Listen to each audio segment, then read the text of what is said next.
Hello. It is I, the Bruce Wayne of War Thunder, OG Investigator, back at it again for another War Thunder gaming session.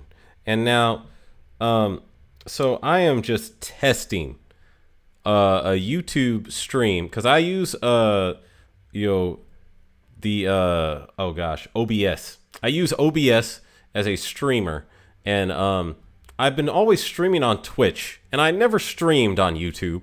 So I figured I might as well try and stream one of these sessions and just see how it goes. But so far, I gotta say, I'm also trying to make sure that the test shows up in my YouTube channel, and I'm just trying to see how it looks. So yeah, I am currently conducting a flight of aerial combat using the Sukhoi 25 and NATO codenamed Frogfoot. Now, they're actually using Su-25s in Ukraine on both sides right now. So this is a current modern combat aircraft, and it's comparable to the A-10. But the Su-25 was actually used. It was designed to be the Russian answer to the A-10, a fast, rugged, reliable attack jet. But it's kind of funny because the A-10's production line petered out in like the 1980s. I think it was the 1980s. I might be wrong on that. So the Su-25 was basically its production line ended in 2017, which is fairly recent for a fighter jet. Not a fighter jet, an attack jet, a modern combat aircraft. You know what I mean. So I think it's strange that we're gonna have Su-25s flying for a long time, and the A-10 will still be in the air. I mean, however long the Air Force decides to keep it. But yeah, anyway, this is the loadout I usually choose. So this is the biggest bomb like weapon you can add on to the Su-25. I think it's, what is it called? The FAB 500. So yeah, it's a large bomb. It's 500 kilograms. So when I start a realistic match, I usually load up on these, and then I dump half of them right after takeoff. And the reason I do that is because more than likely I can use these 4 bombs effectively when I reach the combat zone, like this general area on the map right here. But sometimes if I come into contact with an enemy fighter, which almost always happens, by the way, I can dump the rest of these bombs and then go into dogfight mode and start fighting it out. And then after I run out of missiles and cannon ammo, then I head back to the base, and usually the combat by then has drawn down and most of the players are dead. So when I respawn, I'll respawn with all my bombs. Not respawn. When my plane gets repaired and rearmed, I get rearmed with all these bombs, and then I can just start going after the bases over there. And that is so far the fastest way. Oh, okay, they got that guy. And that is so far the fastest way I found to accumulate Silver Lions and XP using the Su-25.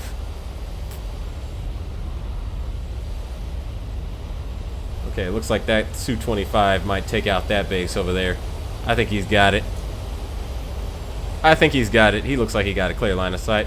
And, oh, yep, just like I said, we got fighters.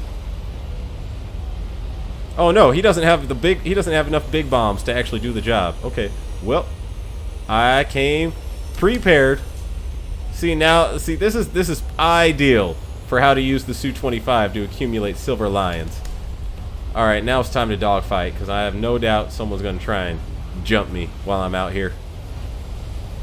Okay, and see, I destroyed 2 bases just like that.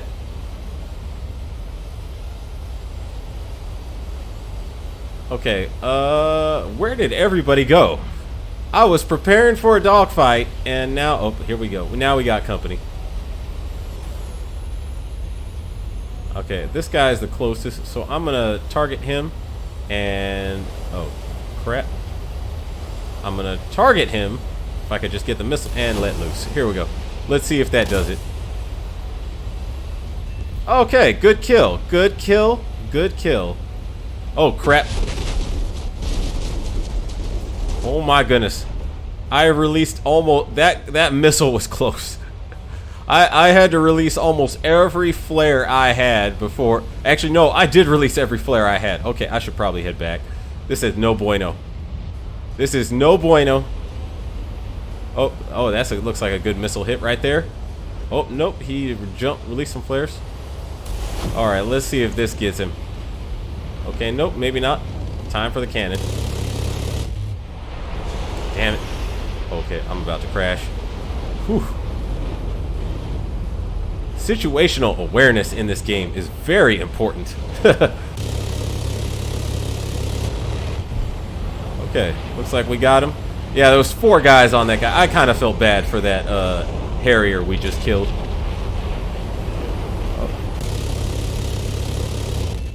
Oh, I got him. Okay. Well, that was a fast match. That was quite fast. Okay. Good game, everybody. Good game. I'm going to type in that in. Good game, everybody. Excellent. Excellent match. I destroyed 2 bases and got 2 kills, so not too bad. Okay, I'm just examining how this looks on YouTube while I'm at it. Okay, it doesn't look too bad. Excellent match. Yes, okay, now I see my chat. Yes, Dietrich. Oh wait, dang it, I'm probably pronouncing your name wrong. Okay, Dietrich, DD Dietrich. Yes, I dropped them bombs. I totally dropped them bombs. All right, I think. Wait, let me see. How much XP did I accumulate from that? Okay, that was oh, dang it. Okay, wait. I meant to have this thing activated. I totally forgot to activate this thing. Okay, I use these boosters quite often. And I was like, I thought I had it active when I was doing that match, but I forgot to click on it. Okay, I gotta redeem myself. So I gotta jump in here with the 150% XP booster, and now see how this goes. Okay, so you're saying Dietrich. Dietrich. Am I pronouncing that right? Dietrich. It is German. Oh no, German is hard for me. I will let you know. I've been trying to study some German, mainly from old World War II movies. Because I was like, okay, I love studying, let's see. Oh, Noriko. Hello, Noriko. I tried War Thunder, but I'm more of a World of Warships Legends person. Oh, okay. I do World of Warships on occasion, but I do the regular World of Warships. In World of Warships, what I have found is I am terrible at battleships, but I am really, really good with destroyers, which I think is kind of funny because everyone says, wait, okay, hold on a sec. Dietrich. Dietrich. Okay, I will try to get your. Please forgive me for my, being Dietrich. Okay, Dietrich. Dietrich. Okay, it looks like you said Dietrich. I will try to get your name as best as possible. Sometimes my pronunciation of foreign languages I have known is lacking, to be fair. I'm from Switzerland. Dietrich, you German? So give me your money, like World War II. Wow. It's funny. I have another friend of mine who is, he's also German. And he's basically was trying to tell me that for some reason he noticed that to Americans, Germans, whenever they are speaking, they could be saying the kindest words ever, but for some reason the German language sounds angry to Americans. Like you would be saying the most calm, collected stuff, and to Americans it's like we generally sound like it sounds like you're yelling at us for some reason. World of Warships has Azure Lane skins. I love the Italian cruisers. You know, World of Warships has a partnership with Azure Lane. And that's kind of, I was actually happy to find that out. Are there already F-14s in war? Yes, there are F-14s. They just recently introduced them right after the movie Top Gun came out. And that was not a coincidence. Because a whole bunch of people bought the F-4, or, you know, probably bought gold to use the F-14. I actually have the F-14. I should try and use that next match. I'll use an F-14. But yeah, they do have F-14s, and then not long after that, the most recent major update to War Thunder has been the Apex Predator update, and that introduced the MiG-29, the F-16, and the Tornado. And I gotta say, competition is steep, but to me, so far, the F-14 is still the best out of most of these, with the MiG-29 being on par. Maybe a close second, if not for the radar. It's sort of like the MiG-29. Once you get into close range, the MiG-29 has every advantage. But the F-14 has the awesome radar and the AIM-54 Phoenix missile. Oh, okay. Whoa, I almost bumped myself with bombs. Okay, I think I got this guy. Maybe not. Maybe he's too far out.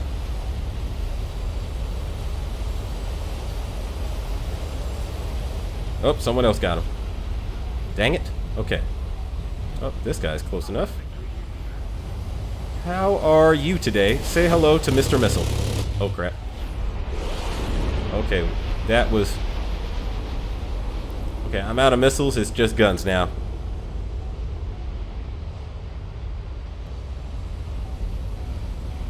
Oh, man. This is getting a little...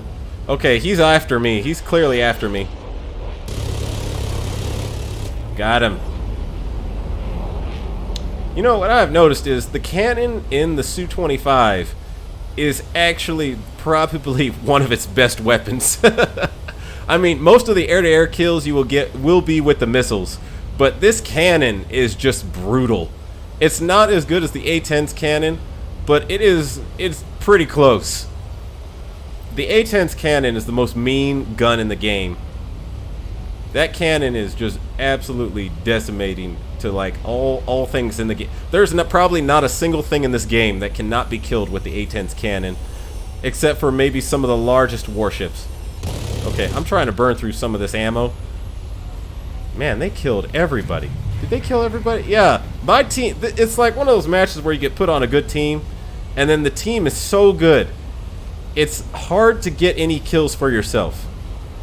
I mean, granted, I got... Oh, here we go. Oh, there's an A-10. Speak of the devil. Okay, I got only 68 rounds left. Going after that ground target was probably not the best thing.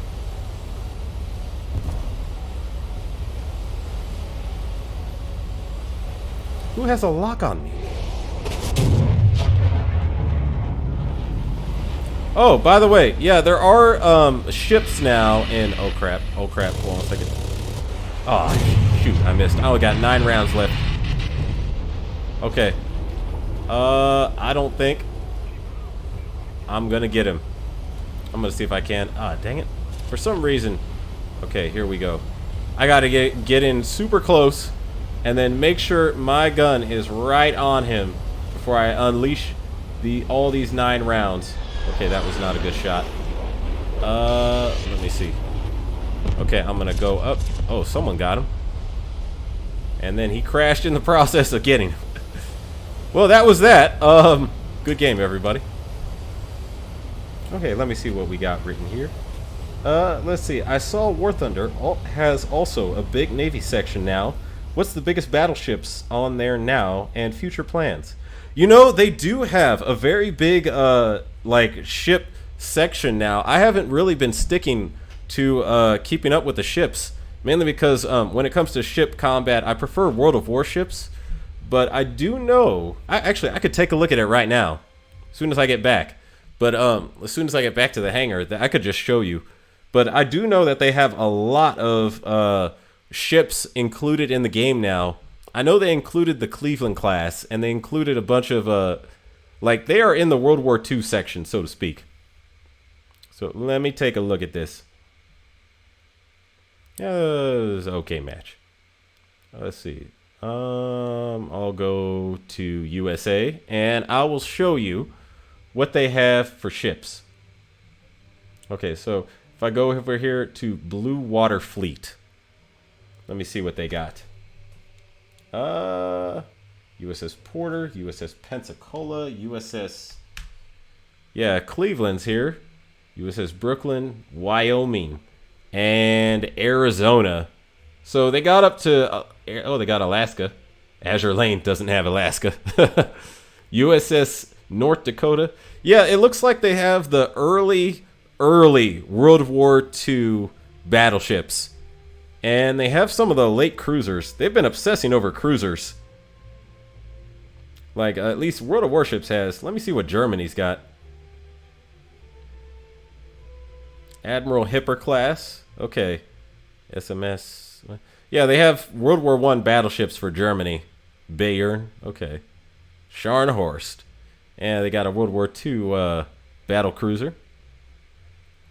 And then back to USSR. Okay, they don't have... Kronstadt is here. Yeah, they've been dabbling. The way I look at it... And they have Chapayev.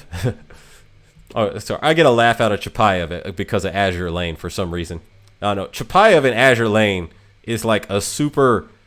I don't know. She goes into subdom very quickly.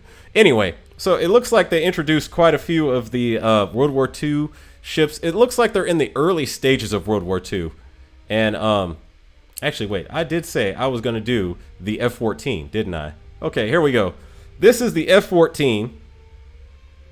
I've recently bought this pretty much. I do not have it fully leveled up or fully upgraded. So my F-14 matches are usually very short and result in me getting killed very quickly. What the hell? I'll try one. Okay, so one thing I noticed is that... Oh wait, hold on a second. I got more comments. I keep forgetting to check this. Okay, so hang on a second. German is all harsh consonants, and I flirt in German and cuss people out in French. When you speak French at people, they love it because it's so beautiful. You know, I took a French class in high school just because the girl I had a crush on was taking French class. It was like I could take two languages, Spanish or French, and I chose French. I probably should have chose Spanish in the long run because that was more proliferated. But, you know, the French, I don't know, it has its uses. See, top 3 most feared sounds. 3, air raid horn. 2, A-10 minigun burst. 1, V1 engine gliding sound. Oh, yes, that's very true. In fact, so in World War II, there's reports of the British saying that they could hear the V1 rocket flying over Britain. And the worst thing for them was when the V1 engine shut off, because the engine would shut off right before it would rotate downward and go into a dive to start its bombing run. So yeah, that sound is terrible. See, you play PC warships or console? I play console, never really got into PC warships.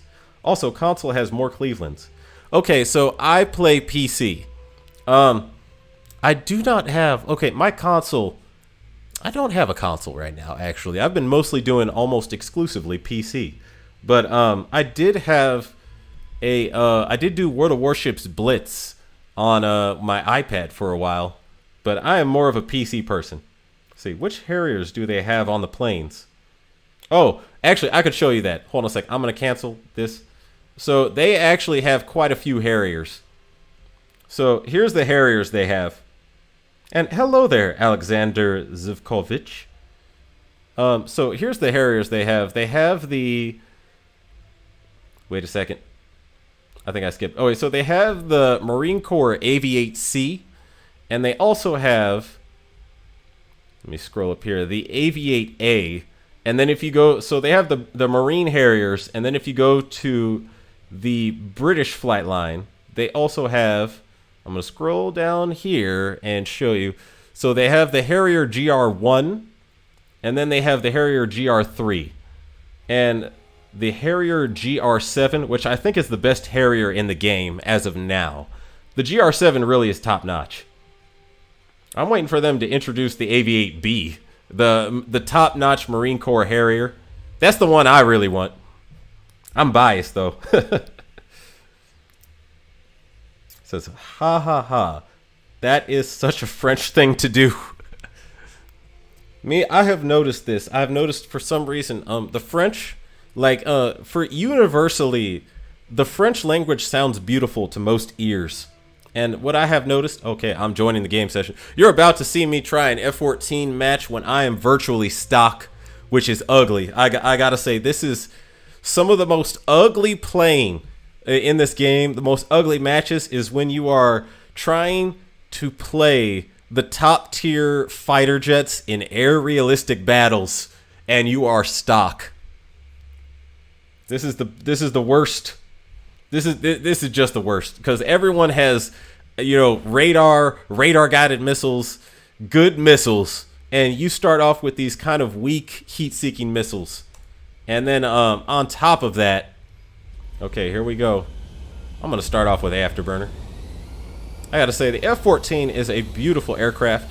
And it really was, like, during the Cold War, it really was like the Navy's type of jet that we really wanted on an aircraft carrier. Let's see, NCC 1701E, best Enterprise period. You know, I do like the Sovereign class Enterprise, but my favorite Enterprise is actually the Constitution class retrofit. Like, I do like the from the James T. Kirk era movies. Wrath of Khan is my favorite Star Trek movie. Wrath of Khan is my favorite Star Trek movie, and then after that is The Undiscovered Country. Oh man, here we go. See, look, they got F-16s, F-14s, and what else we got on here? An F-4J. What is that? A 35S and the J-37. Yeah, this match will be ugly for me because all I got are, if you look at these missiles, when you start out with the F-14, you only get 2 AIM-9s. And these Sidewinders are the early version of the Sidewinders, and they are terrible. They are the worst missile for any type of action. The only redeeming quality is you get this very nice cannon, which I'll go to X-ray vision. You get this very nice cannon, and the cannon shoots at an astounding rate of fire. The Vulcan cannon is incredible. The Harrier was my favorite plane growing up, but nowadays I'm a whore for the Osprey. I see. You're one of those VTOL type of people. You know, you like the vertical takeoff and landing. Oh, there's a MiG-29. I'm about to pull a Top Gun right now. Oh, dang, that guy annihilated him. Okay, wait. Okay, I see contacts on the map, but I can't tell if anyone's nearby. Okay, I think I got a lock. Oh crap, that's a MiG-23. Okay, wait, I'm gonna go after him first because the MiG is outrunning me right now. When you're stock, these engines are terrible. Oh crap, I can't see him. Okay, and my pilot is also not accustomed to the aircraft, so it's like you can G-lock very quickly. Oh crap, he sees me. Oh, he wants a piece of me. This is bad. I'm gonna G-lock really quickly. This is bad. Oh man, he's on me. Okay, wait, I'm gonna go up. I'm gonna go vertical. I got this. Okay, there he is. I think I got this. Okay. Here goes nothing. Okay, I can't. Ah, dang it.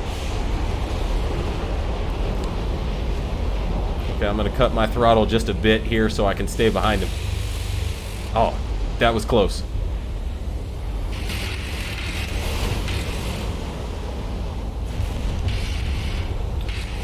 See, now everybody's on this guy. This is teamwork right here. This is real teamwork. Okay, he hiding behind the mountain. I got this. I'll jump him when he gets around the mountain. Okay, here we go. Here we go.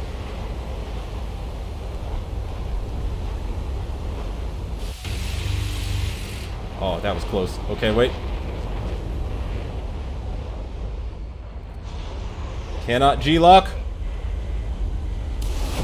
Okay, that was a bad missile launch on my part. I am now out of missiles. I am... oh, wait, I'm out of fuel. My engine died. Oh, this is a colossal, epic fail on my part. I wasn't even checking the fuel. Okay, wait. Let me see if I can still get him. He heading this way? Oh, I hit him! I still hit him! I still hit him. Okay, I got a kill assist. Okay, now, because my engine is out of fuel and I left the afterburner on for too long, which was my fault, me being dumb and not paying attention, I've lowered the landing gear and I'm going to see if I can land right here. I'm going to crash probably, but... oh. You know, as far as crash landings go, this wasn't that bad. Anyway. Yeah, that match was over. Good teamwork, guys. Good teamwork, guys. Alright, that was that. Yeah. Let me check these comments again. Okay, it says Khan! Yes. Yes, you know. You are a well-cultured individual. See, we have a man of culture. I respect that, I do, but I know surely Sovereign class was more built for war because of the Borg and Klingons, but nothing like the USS Dreadnought from the new Star Trek. You know, I have not seen the new Star Trek, but I do know the Sovereign class. Yeah, it was one of the first like Starfleet ships built exclusively for war, and that was because, you know, I think the Federation, when they came into contact with the Borg, they got their pants scared off of them, and understandably so, because the Battle of War 359, that bloodied the Federation, and they had egg on their face, and they knew the Borg looked at them as weak. Okay, I'm going to show you guys my favorite jet in this game so far, right now, because my crew for the F-14 won't start for a few minutes. This is my favorite plane in the game as of yet, the F-8E Crusader. And this plane is like, for its tier, it is a good turn and burn fighter, but it's also got all the equipment you need at the same time. But yeah, so back to the Federation. Yeah, the Battle of War 359, the Federation, they threw like a whole task force of ships at one Borg cube, and the cube cut through that force of ships like it was absolutely nothing.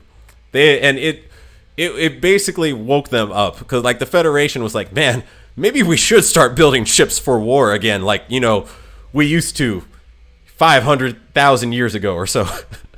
Not necessarily 500,000 years. It was more like, you know, just 1,000. But yeah, the Sovereign class is a absolute beast of a ship. I'll have to take a look at the new USS Dreadnought in the Star Trek. I'll see that. Oh wait, Vol Fospin says the aerial gunnery range is now hot. I hated hearing that late at night. And damn, I just see black screen. Your pilot need a training, huh? Yes, he does. The thing is, the pilot for my F-14, he's actually almost at max. But it's like, because he's stock, and also the F-14 in this game, you need to grind the G suit for most of these planes. So it's like, yeah, if I go to modifications, you always need to grind the G suit. So once I grind the G suit for the F-14, the screen won't black out like that, like it does all the time. It's just, okay, when you're trying to grind a stock fighter that's top tier in War Thunder, it's the most hard thing in the game. It's the most misery you will get in the game, is trying to grind a stock fighter. It's so miserable. It's like everybody has all the equipment already every match you join, and you're kind of just jumping in to be cannon fodder until you get those planes, until you get the equipment you need and, you know, upgrade it and everything. Oh wait, I gotta knock on the door.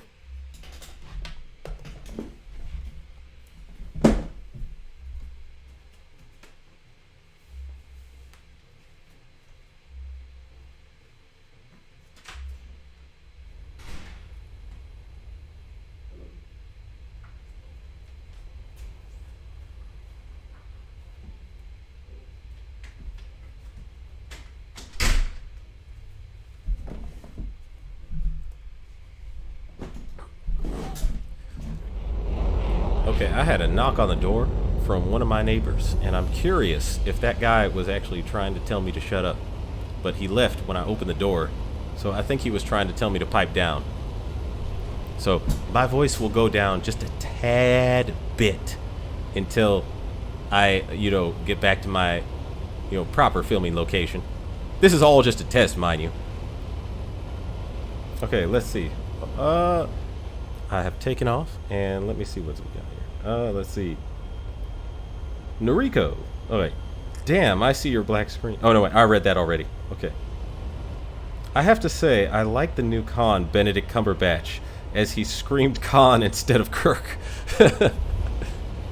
Oh, wait. Benedict Cumberbatch is a funny actor to me, because I do know that he was... okay, so for me, my favorite role he has done so far has been Smaug in the Lord of the Rings, or actually the Hobbit trilogy, technically. But Smaug is funny. Like, he has the perfect dragon voice for Smaug. And Noriko says, do they have a pregnant version of the G-suit yet? Or, no, they don't, Dietrich. I do not think they have a pregnant version of the... Also, I do think if you were in a fighter jet, if a woman was pregnant in a fighter jet and she was pulling G's, I think it would crush her baby. Like, no joke. An actual like baby in the womb is fragile, and like pulling 9 G's on a baby would probably smash it. So I don't know. I don't think they'll ever make a pregnant. Okay, wait. Is that? Oh, there we go. There's the target. I don't think they'll ever make a pregnant, G-suit. I don't think, if you're flying a fighter jet and you're pregnant, I think, you might be making a mistake. Oh, snap. Okay, that was close. Okay, time to dogfight. Where is... Okay, there we go.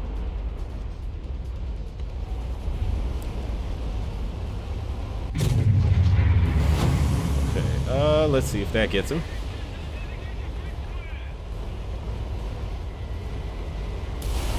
One thing I like about the F.A. Crusader is that the F.A. Crusader actually... Okay, that also missed. I think I just jumped into a ambush here. Okay, that was not good. F.A. Crusader is clearly a air superiority fighter. And, oh, I got contact. Oh, snap. This is getting ugly. Okay, I'm surrounded by bad guys, and I got myself into this situation. And it's my fault. It's admittedly my fault. This was a bad jump. I did this to myself. Okay, and now I'm blacked out. It's like everywhere I turn, there's bad guys. Bandits. Oh, man. Okay, yeah, and they're on me. Yeah, the F.A. Crusader is excellent because it can outturn and outrun almost all the competition. Ah. It's just its guns are... Oh, snap. Its guns are hard to aim. Okay, this guy's coming right at me. I'm about to run out of fuel. So, another thing that I don't like about War Thunder in realistic battles is... Oh, snap. Everybody wants a piece of me. Yeah, I think they had killed the whole team in that game, and I was like the only one left for a while. That was rough.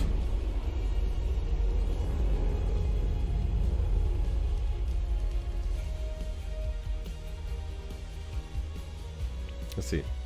The Sovereign class were a beast, yes, but the Enterprise F of the Yorktown class was even more of a badass, capable of taking a whole Borg fleet alone.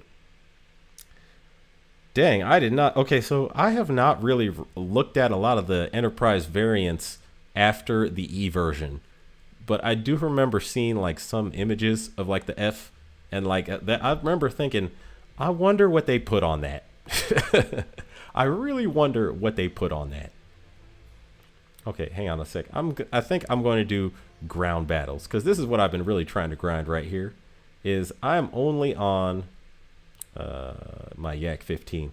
I am only so in War Thunder, I decided to grind the ground battles of the or grind the armored vehicles of the Soviet Union, because I'm trying to get the T-80 BVM, which is one of my favorite tanks. In any case, ground combat in War Thunder is terrible. It's evil. I kind of like it. It's like worse. So I used to be a huge World of Tanks player, and ground combat in War Thunder is different. In World of Tanks, you can kind of see everything to an extent.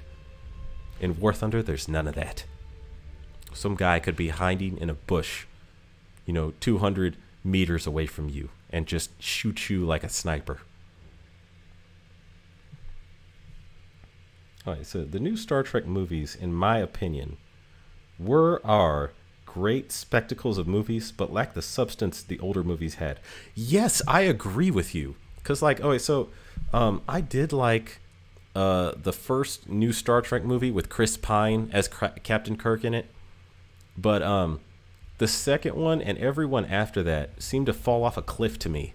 Okay, so for some reason, Chris Pine's not a bad Kirk. And to be fair, the actors are not too bad for the roles. They're actually pretty good. But it's the script. And the second movie is when things started to fall off. Like, for some reason, in Star Trek, when the Enterprise in the old movies with James T. Kirk as the played by William Shatner. In the William Shatner films, it was like every time the Enterprise got hit, it was a huge deal. Like a photon torpedo hit the Enterprise, the whole ship would shake. Everybody would be thrown around the bridge like they were, cotton candy in a cotton candy machine. It was they were fighting for their lives after one hit. And then the scene where the Enterprise in the new movie with Chris Pine as Kirk, in the Wrath of Khan movie with Benedict Cumberbatch as Khan. Keep in mind, I like the actors. Oh, there we go. We got contact. Oh, okay. He's gonna be right about here. Chris Pine is the Chris Pine movies. I call them the Chris Pine movies. Okay. Okay, I did not hit him. Okay, I gotta pull back. Now they know where I'm at. Oh, wait.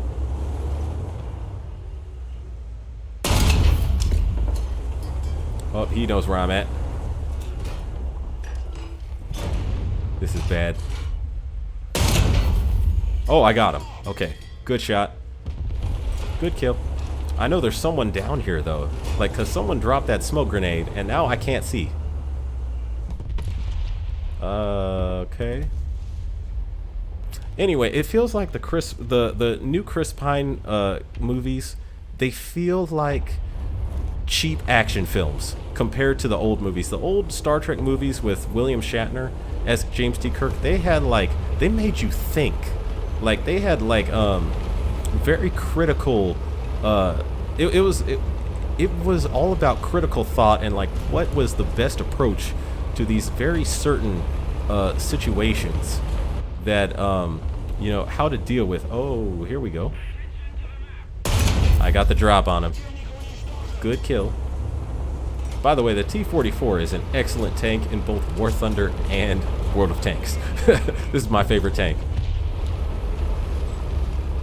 But it feels like they pretty much were basically just trying to make a cheap action movie with the Chris Pine movies.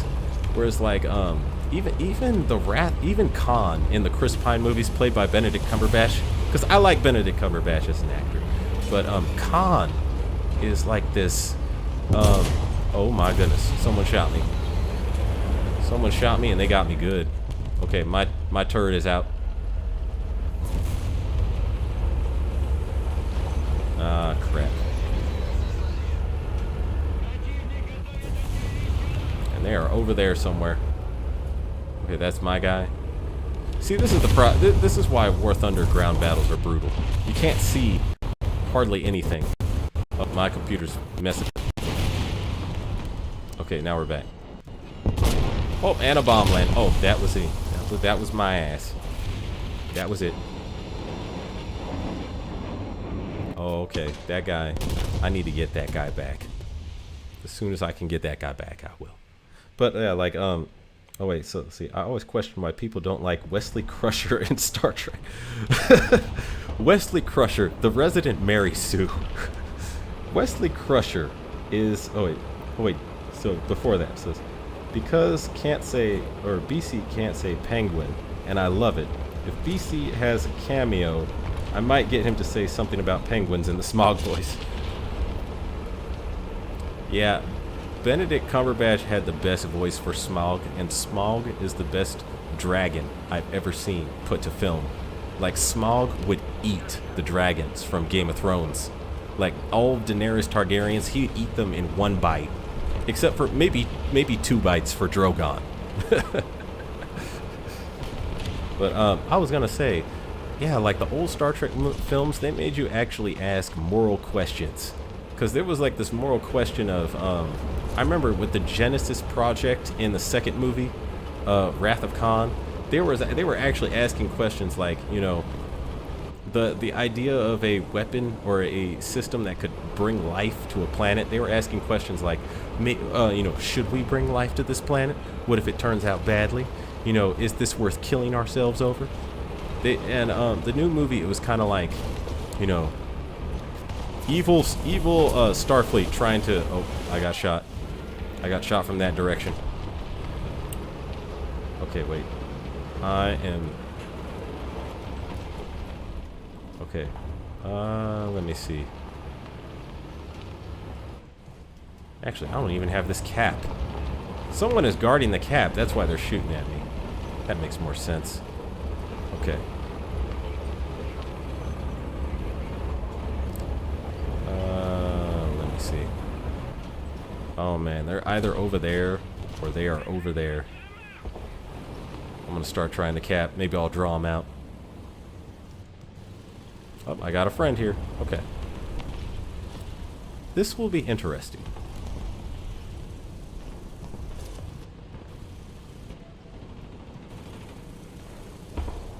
Uh-oh. Oh my goodness. Oh crap. Okay, so one more thing about War Thunder that I kind of annoyingly hate is the ground battles.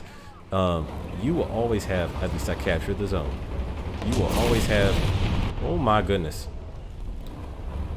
Thank you for that save. So that guy was going to kill me, and someone just took him out right before he was going to kill me. Oh man, I'm getting shot again. Okay, wait. I gotta drop a smoke grenade and then heal myself. Or fix myself, technically. Meanwhile, while I'm doing this, okay, I'll just read some comments. Shot at. But that's okay. See, F is the only version after the E version and was specifically made for the game Star Trek Online. So, a long time but canon. So a long time not canon, but now with the series Picard, they made her canon. Okay, need to move. Someone is shooting me over there, but evidently their gun is weak because they did not kill me. And they got 3 shots on me, and all they did manage was to take out my tracks. So I'm gonna keep going up here until I think I can find him.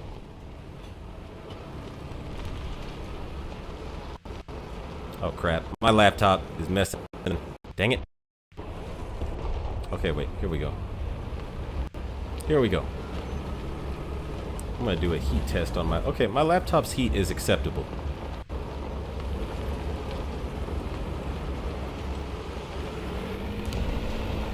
I'm gonna pull up here. I see nobody.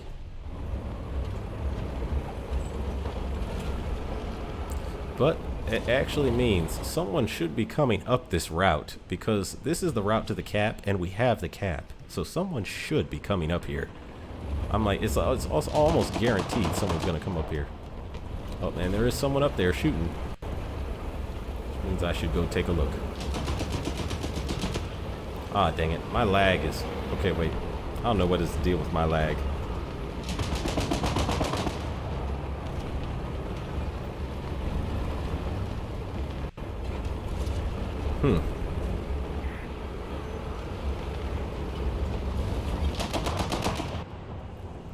We got contact.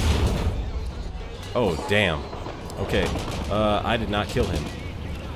Okay, I guess I gotta... Oh, man. This was a bad situation to get myself into. I kind of dived into that myself, to be fair. That was ugly. I will not do that again. Note to self, avoid that at all costs. Anyway, I think I'll switch to the ZSU 57. Okay, so there we go. And let's see.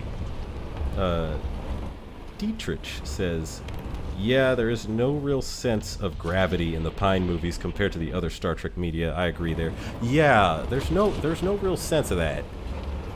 I don't know. The Pine movies, they feel like modern Hollywood. Too much like modern Hollywood. Like almost every action movie ever made is just suddenly injected into Star Trek. Says Noriko, to be fair, there is no gravity. Says, I know it's called a pun or a double entendre. Yeah. Holy lag, Batman. Damn, yeah. Yeah, that happened just now. My laptop does that periodically, and then it stops, and then it runs very smoothly. And then it does that, and then it stops, and it does that periodically very smoothly. I think another thing is, this is my first time streaming on YouTube, and I'm wondering if that's it, because sometimes it will do that while I'm streaming on YouTube, and it will or when I'm streaming on Twitch, it does. Wait, is that a tank? Oh, that is a tank. Here we go. I got a clean shot on him, but these are only 57mm, and they probably will not penetrate the armor of that tiger. Okay, wait. Oh, wow, I missed everything. Oh, and now he sees me. I gotta run. Okay. That was actually not very... That was... I'm new to this vehicle, by the way, but that was not very good. Oh, there's another guy over there. Okay, wait, I got him. Okay, that was some good hits on him. I did minimal damage, if any at all.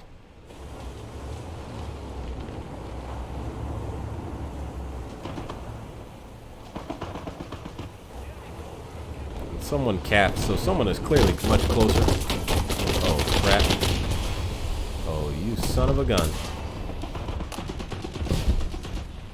Ha ha! Ha! Serves you right. That's what you get. Alright, this is my last resort vehicle, and it's a very bad vehicle.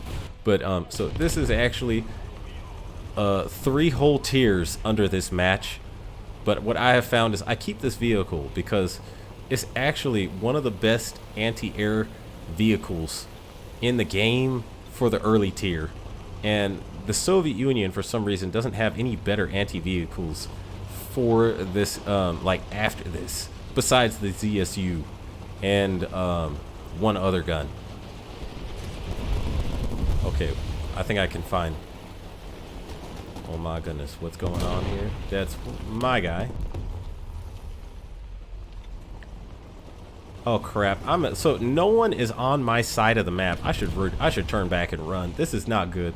Look, if I look at the map, no one is on my side of the map. Everyone's at A or B, and I'm the only one over here at C. And this is a pickup truck, which means even a machine gun will cut through this truck and kill my crew and end me very quickly. So I need to evade any enemy contact as much as possible and get over to my friendlies while helping support them with AA. Somebody got blown up. Oh, okay. We won. Not too bad. Not too bad. Yeah, I'm examining the lag of this laptop, and I seriously think, because it has rarely ever done that on me, but I notice it does it to me when I try and stream. And it did that to me when I tried to stream on Twitch earlier, and now it doesn't do that on occasion. Or it does do that on occasion, but it doesn't do that all the time. Most of the time it's run smoothly. Quickly, more like end you rightly. End me rightly. Yeah, that is exactly what will happen in this pickup truck. This is a bad vehicle to use. The pickup truck is, except for one specific case, if you're defending your base, the thing is the twin guns on this pickup truck are very good, even for late tier games. There's these 25 millimeter guns that fire fast and reload fast, and they're like actually very accurate. It's just, it takes like literally very little, if any, ammo to kill you at all. Like someone could walk up to you with a 50 cal machine gun and just mow down your truck, and it's over.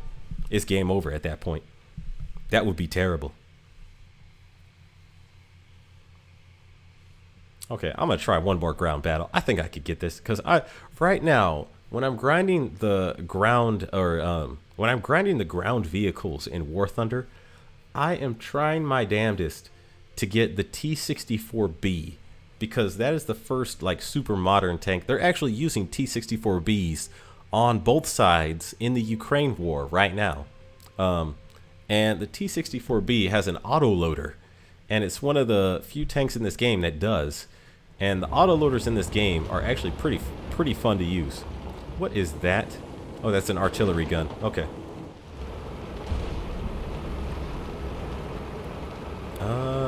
This is an interesting lineup. You know, I don't know why people do that. They just randomly shoot at people. They just randomly let off ammunition. For some reason, everyone in War Thunder seems to do that.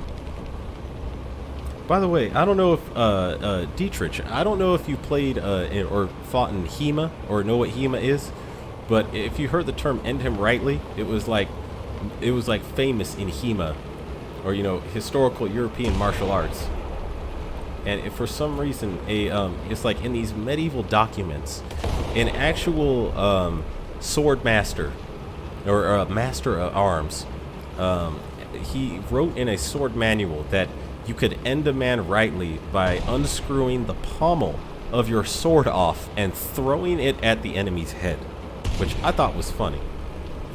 I was like, dang, that's like almost adding insult to injury. Yes, you say yes. Man, I love historical European martial arts. I fought in California. They had a competition that I fought in. And I would fight in some historical European martial arts myself.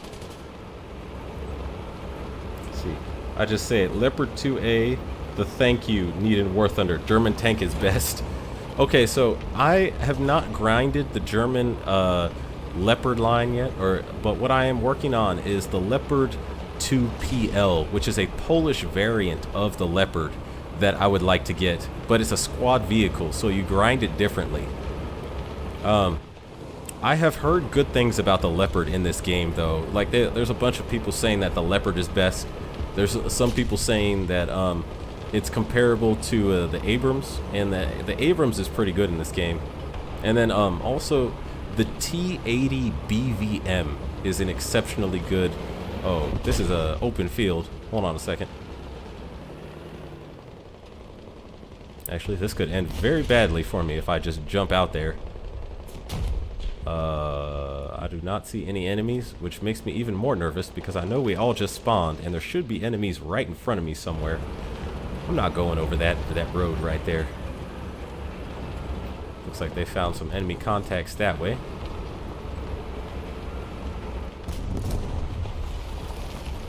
Oh, someone shot right over there. Okay, so one thing I've noticed in War Thunder is in this game, almost all the time, it's better to just go to an open field and stay still, and someone somewhere will wander into your gun sights. Like, cause every time I try and play super aggressively, like just driving towards the battlefield, hunting for targets, almost every time someone is just sitting there waiting, and I roll right into their gun sights, and they shoot me. Oh damn. Somebody sees me and I can't tell where they're at. Okay, I gotta pull back. Whoa, someone over there. See, this is what I don't like about War Thunder ground matches. I kind of do like it, but I don't. Is it's almost like too realistic. Like you can't see anything. Oh, snap. Someone shot me. Yeah, someone's got eyes on me.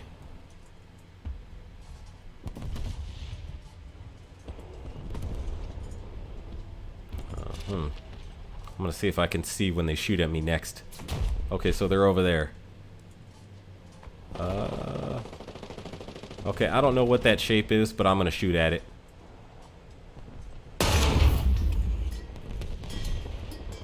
Oh, there we go. I see him. He's right over there. Right over there in that bush. Oh, I saw the shape moving. I saw a shape moving when I started firing back at it. Oh crap. Yeah, they have me locked in their gun sights. Okay, I need to aim higher. Arch my shell higher. Okay, wait. Okay, my gear is repaired. I gotta move. Yeah. Typical War Thunder. Oh man, a whole bunch of people on this side of the map got obliterated. Oh dang. Okay. Okay, this is turning into an ugly match. Ugly for my side anyway. I'm gonna hide in these trees over here with these tank destroyers and see how this works.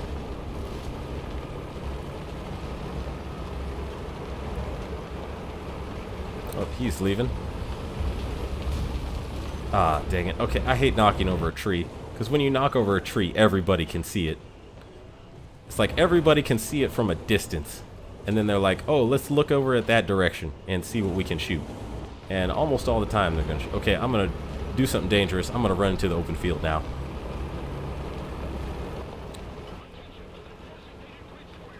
No one. Nobody shooting at me? Okay, they must be concentrated over at the bases. Okay.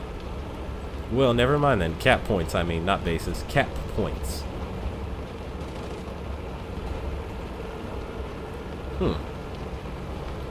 This is a strange match. Man, I haven't found anybody running this deep into the map. Oh, snap. Yep, I spoke too soon. Spoke way too soon. Yes. It says Leopard 1 be sniping. And Leopard 2A series is so good. You balance, you could balance a can of beer on its gun and drive full speed. I have seen that video on YouTube. Oh, he's one of those small tanks that got me. Ah, I hate that. I hate that. Okay. But so I saw the video of them doing that in Germany, where they took it was a beer can and they put it on the end of the barrel, and the Leopard 2A's gun is stabilized with like a computer system that keeps it absolutely locked in that direction no matter what. So this tank, this Leopard 2A, was running over like these rough roads, and the gun is moving up and down, but because the gun was leveled in one direction by the stabilizer in like stabilizing computers, it had the beer can on the front of it and it did not spill a drop. I was like, oh, the tank has manners. Proper bar manners. Spilled beer is a tragedy. Oh, Dietrich says, I specialize in spears, halberds, pole hammers, axes, and rapiers. I'm 6'2", 220, but extremely agile and dexterous. Oh, you're a mean HEMA fighter then. I am a longsword specialist exclusively. The longsword is my favorite weapon of choice. And I am a, I don't know, I do pretty well with the longsword. I've tried the spear on a few occasions. And for me, the spear is, it's interesting. I just noticed it's like, for me, oh snap, I'm getting a little bit of lag, but I don't want to go into that open field out there. Okay, I think I'm going to head to the city, because it looks like that's the most contested point of this. Knocked out tank. Knocked out. You know, I've noticed whenever I play War Thunder, if I see a knocked out tank in an open field, I should stay away from that spot, because usually whatever person shot that tank that's knocked out is probably still sitting there waiting for another tank to wander into his sights. And I don't intend to be that guy.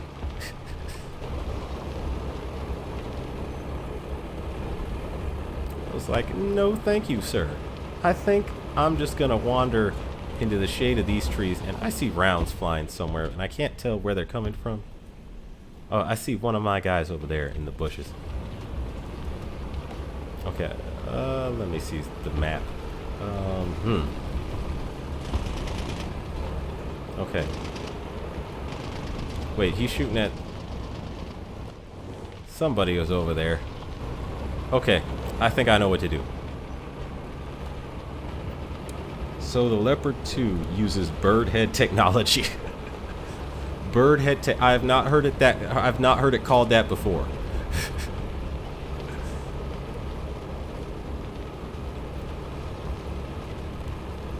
I was like, so the Leopard 2A apparently is the only tank I can drink with. I'll drink a beer and I'll have my Leopard 2A parked right outside, and it will carry the beer without spilling a drop. Okay. So knocked out tank into town. Okay, this town is hotly contested, and it looks like the enemy has more control over it than we do. Oh my goodness. You guys see that plane over there? Okay, never mind. I'm gonna keep going going forward. See if I can creep through this town without causing an uproar. Or technically, I do want to cause an uproar. I just don't want to cause the uproar to be the enemy rushing at me at full speed. Oh my God, is that a vehicle? Oh no, that's not a vehicle. Not an enemy anyway.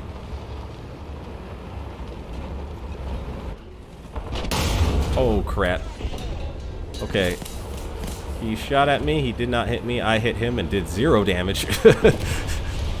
So, see that? See, notice there was the knocked out tank there, and the enemy was still sitting there waiting for someone else to wander into that spot. Yeah, if there is a dead tank and it's, you know, just frying there, don't go in that direction. I need to flank around this dude. Okay, if I run up there, it's probably going to be waiting for me. Ah, okay. I hate streets of War Thunder. It's make me so nervous. Okay, that's my guy. Okay. And he sees the other guy going at... Oh, damn. Okay, it looks like we're about to team up on this other guy. So he goes that direction. I'll go this direction. And we'll pincer him. I hope. I can sort of see around... Okay, wait. I got him. Got him. Good teamwork. Oh, no, wait. He killed the other guy. Aw. Aw, dang. Or did he? No? Oh, no, that's a different guy. Okay, yeah, he killed the other guy. Dang. Yeah, that's him dead. Oh, snap. We got contact. Wow. Right up there. Hi, how are you today? Oh, that was bad juju. I should have run around him, but I was hyped up. I tried to aim for the body of the tank. Yeah, that was a good hit on him. Or a good hit on me, technically. Ah, okay. Okay, my next vehicle will be the ZSU. It says, personally, I would love to use a war scythe for HEMA, but they have no, they say no to war crimes. A war scythe, so, oh my goodness, what is going on here? There's a plane right there. There's a P-60. Ah, crap. Okay, wait.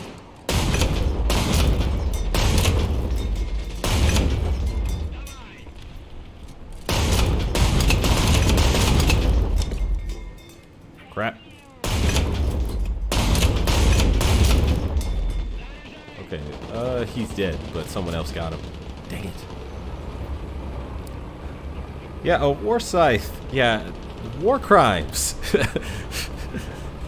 I see. You are a man of extravagant culture. In tanks, I think the Leopard 2 is just the tank You want to have, even nowadays, Abrams is good, but Leopard is just better, and we know Russian stuff falls apart after 5 minutes. Well, here's the thing about, oh wait, so here's my take on this. The Leopard 2 is, to me, a smoother, the Leopard 2 is, to me, as good as the Abrams. The thing is, the Abrams Set V3 is maybe a hair bit better than most of the Leopards coming. Like, the Abrams Set V3 is probably the best tank in the world right now. Mainly because it has, like, you know, active protection and a bunch of stuff that I bet the Germans have plans to put on, but have not yet put on the Leopard 2. My thing is, the Leopard 2, once they put I bet they'll put active protection on the Leopard, and it'll probably regain its place. But Russian tanks today, what we have found out is that Russian tanks are very easy to ammo rack, and that's their main problem. Is so in the Abrams and oh crap, someone hit me already. Wow, that is either bad luck or good aim. Oh no, someone's out there. Oh, they were probably shooting at him and hit me by mistake. That can happen. But so Russian tanks, their gun is good, their armor is decent. Oh, so he's over there. Okay, wait, I think I see him. That guy is. Let me see if that hit him. Okay, he's a little higher. Oh, so there they are. They're moving all over down there. Okay, higher. Even higher. I see him. He's over there. Okay, even higher. Okay, I hit him. But I need to move. This is no good. Okay, I got a good hit on him there. Russian tanks are very easy to ammo rack, and because their ammo is kept in a carousel that is right under the tank crew, if you manage to get a small penetration that can set off the ammo rack, the whole tank will erupt into flames upward that will kill the entire tank crew. And the Russians have messed. Okay, I still see him. He's over there still. I'm trying to hit him. He's right there. He is right there. I see him. I'm looking right at him. I just can't get my gun elevation high enough. Okay, wait. Here we go. This could hit it. Too high. Okay, got a hit.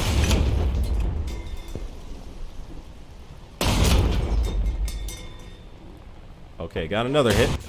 Oh dang. Yeah, that didn't end up well for me.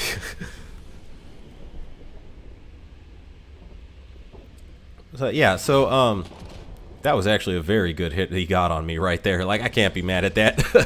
That was a very, very good shot. I salute you, T-26. Oh, I can use a plane. Okay, the Yak-15 is actually the best plane at this tier, and you will see that now, because I will use this and I will dominate pretty much the skies over this whole battlefield using this plane. But so Russian tanks, it's like they have the ammo held in this carousel underneath, and you set one round off and the whole carousel blows up, and it's right under the whole, like, the tank crew in the turret. So everyone in the turret gets blown up, and the driver may possibly survive this explosion, but you can't use the tank with just the driver in a Russian tank. So it's like these Russian tanks, that is a major design flaw. But and I believe that the new T-14 Armata has probably, is fixed this, because it has a totally mechanical robotic turret with no crew. All the crew is held in the hull of the tank. But Russian tanks, they do have, the gun on the Russian tank is actually, like, they use a 125 millimeter gun that's very good, and their ammo is actually very good. And the frontal ammo, the frontal armor on their tanks is still very good. It's just, if you hit one on the side and you manage to ammo rack it, the whole tank is screwed. The tank crew is gone. You knock out the tank very easily. Oh crap, I'm too fast. My wings will rip. Okay.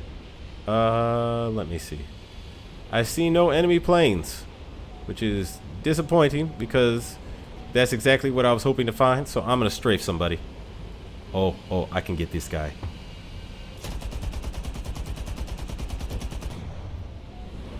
Okay, that was close.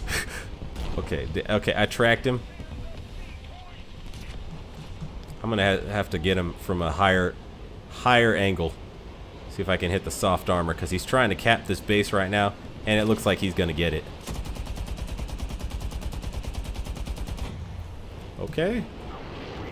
I just say, okay, I got some good hits on him, but okay, dang it. This plane has so low ammo. Now I need to land. All right, I'm gonna go land and reload. Anyway, back to the comments. Let me see what we got. Okay, let's see. If you pick up a bird and move its body around, the head will not move unless the bird decides to move its head. Used to do it with our chickens all the time. Eagles and falcons are widely known. Okay, that makes sense. Yeah. My grandpa actually owns a chicken farm, and he would let us hold the chickens. And I noticed that. I thought it was funny. Like, their head was totally stabilized. Yeah. Let's see, I have a house quail. And Enrico says, not just tank, the Russian military in general is just a show-off military. Oh, got a lag moment. It's gonna stop soon. There we go. Alright, so, I would say this, Russia's military, so here's what I have heard about Russia's military, is that their equipment is actually not too bad, but for the most part, the Russians used to, for the last at least like 20 or so years, kept their military sort of beat down intentionally because it represented a threat to the political class. So, there were reports of, and corruption is rampant in the Russian military. So there's like been reports of like so there's this very expensive vehicle in the Russian military called a Tor M1, and it's a very expensive and actually pretty good air defense system. And the Tor they found a Tor M1 in Ukraine recently after the war started, and its axles had like frozen because they and it froze in a way that you could only get if it had not been used in a year. So it was sitting just stuck in for a whole year not being used, and that does bad thing. You need to grease a vehicle up and use a vehicle to make sure that that doesn't happen. And what they found is it's probably because the Russian military received like money for a training exercise that this vehicle was supposed to be used in, and the Russian military officers took that money and pocketed it and probably used it for themselves, and never took this vehicle out for the exercise ever. So and they were doing that for, I mean, keep in mind it takes a year for that to happen to a vehicle like that, but we know they were doing this for over a year probably. So these Russian military officers probably took that money that they were supposed to be using for military training exercises, and they spent it on, I don't know what, maybe prostitutes, maybe, I don't know, luxury cruises on yachts, maybe a yacht itself. I don't know what they spent it on, but they sure as, all heck did not spend it on actual military training. So you get these problems like that, and then the Russian mafia and I would say Putin's party has pretty much had no problem basically letting the military be sort of beat down because they don't want it. They don't want a strong military because that could threaten you politically. So they sort of let it rot. And there's reports of like the Russian mafia showing up to Russian military bases in Russia and demanding like blackmail money for them to do stuff, basically demanding that they give them equipment that they got from the government, and it's from the top down. Like there's not a single bit of there's not a single part of the Russian military that hasn't been in some way blackmailed or put under the control of like the Russian mafia. And what this does is it creates a very poorly made military force that has no morale and is very ineffective. see. Also, the Russian military vehicle building quality is poor, and I mean poor. You know, there's a bunch of jokes about that. So, okay, so the T-44 tank I was just using, that was actually, you can trace the design specs of that tank to the T-64B, and you can trace the design specs of the T-64B to the T-72. So Russia is basically using their current tank, the T-72, and the T-90, which is a variant of the T-72, really, is all pretty much has a whole trail back to World War II technology. And most Western militaries did not do that at all. Like, they designed new tanks from the ground up. Like the Leopard, okay, we won. Not bad. Not a bad match. Like, the Leopard was a whole brand new tank designed from the ground up with all new technology. The Abrams, I remember there was a big argument over the M60 in the U.S. Regarding, like, maybe we should keep the M60, maybe upgrades to the M60, and you know, maybe making an Abrams is overpriced, and they were all complaining about the price of the Abrams. And the Abrams, after, you know, it proved itself in the Gulf War, everyone was flipping out, being like, oh my God, we totally needed a new tank, because the Abrams beat the pants off all of Saddam Hussein's T-72s. Yeah, okay, so this is a good... Okay, I really wish they had enemy fighters, because then you could just see how awesome the Yak-15 is when you're dominating planes at this tier in this game. Dang it. I wish they had enemy fighters in that match. Okay, I'll do maybe... Let me see what I can do here. Oh, wait. Okay, this is my other favorite plane in the game besides the A4E. And that is... Or not the A4E, besides the F8E. And that is the A4E Sky Raider. And this plane, I have gotten the most kills in out of any other plane in the game. It may not look it, but it's evil. It's pure evil, and I love it. Cocaine and hookers, my friend. Yes, I believe it. I believe it. I believe it. I've actually been to Russia twice. And you know what's funny is there was this girl I was seeing in Russia, and yeah, she busted out cocaine right in front of me. And it was like, hey, you want some of this? I was like, what? It's ridiculous. I'm serious, like Russian youth today, they have a huge drug problem. Like, that was one of the reasons, I don't know if you saw in the news, but this was well before the Ukraine war. Vladimir Putin was actually talking about trying to get Russians, or the Russian military mainly, back into Afghanistan, because he said that there were so many drugs coming from Afghanistan, even today, like all through the modern era, really, that like it was spoiling Russia's youth. So he was saying he was talking some stuff like, I want to get Russian mercenaries in Afghanistan so they can burn all those poppy fields. I was like, dang, okay, they were really eager to go back there, because when the U.S. was in Afghanistan, the Taliban were basically like held down. So burning the poppy fields then would have been easy if they could get a partnership with the U.S. to just let the Russians go in there and do it. But I think America didn't want to let them burn the poppy fields, because Afghanistan's whole economy is based off drugs. Afghanistan's whole economy is literally like poppy seed and cocaine and heroin. So they probably, like, they would experience an economic collapse of epic proportions if they burned all the poppy seeds, even though it probably would be better for Russia and maybe a lot of countries in the world.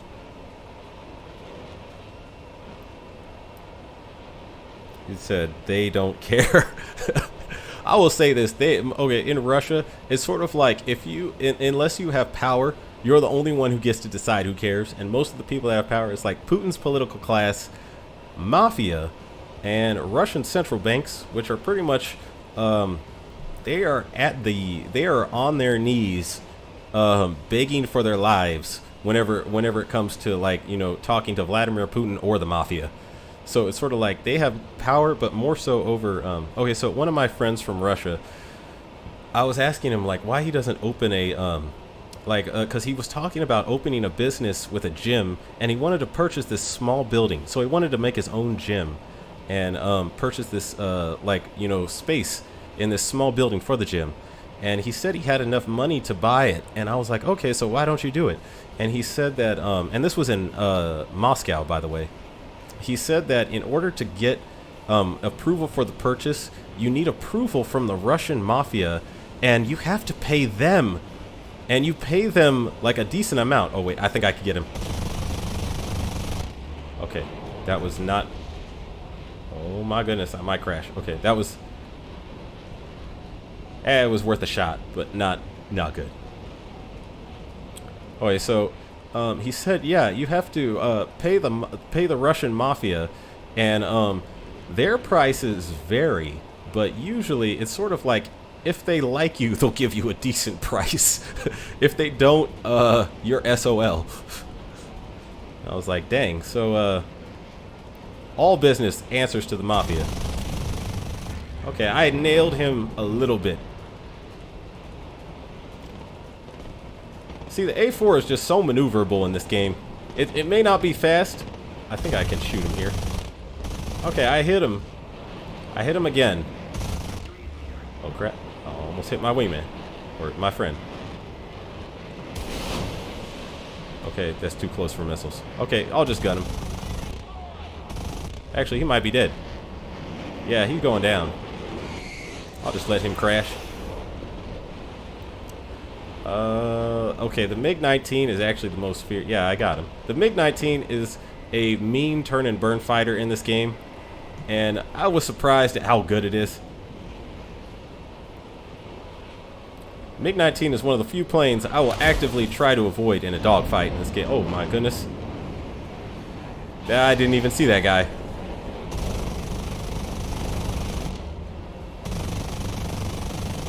Okay, that was not ideal shot. Let me see if I can get him with this. Ha ha! Oh crap! Oh crap! Oh crap! That MiG-15 got me. Worth it. Totally worth it. He is still shooting at me. I'm dead, bro. You're wasting ammo. They just have no mercy. Oh, wait. I might be one of the few guys left. Okay, never mind. Never mind. There's plenty of guys. Yeah, he just shooting me to be vindictive. Shooting me to be petty. I see how it is. I see how it is.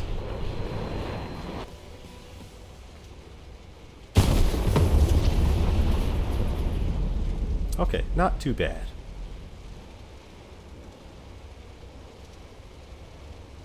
Yeah, Russian military officers just taking that money and spending it on cocaine and hookers. I could totally see that, yeah. And then imagine this. Imagine you spent all that money on cocaine and hookers, and then Vladimir Putin actually gets you into a war, and you're like, oh crap, I wish I didn't spend that money on cocaine and hookers. I spent too much money on cocaine and hookers, and I didn't spend it on military training. Like, that's to me, is like some of the worst time. I'm going to try some German military weaponry right now. Okay, I'm just conducting tests. And this is actually my favorite plane in the German arsenal right now. It is the Me-262 Jabo. And the Jabo is exceptionally good because it has an air spawn. And it's expensive to repair. It's so expensive to repair, it's almost criminal. But this is probably the best jet at the 7.0 tier. The early jets. This is my favorite jet. And it also comes with rockets.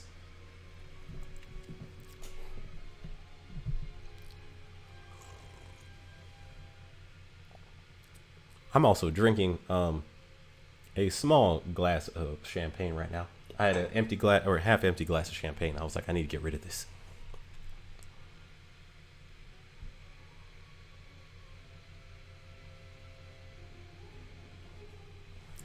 Yeah, I would say, okay, in early jets, one thing that kind of annoys me about early jets is there's only one jet that has missiles. And I forget what jet it is, but I do remember it's like almost unfair to have missiles at this tier. because all the jets, their turning is kind of like mediocre at best.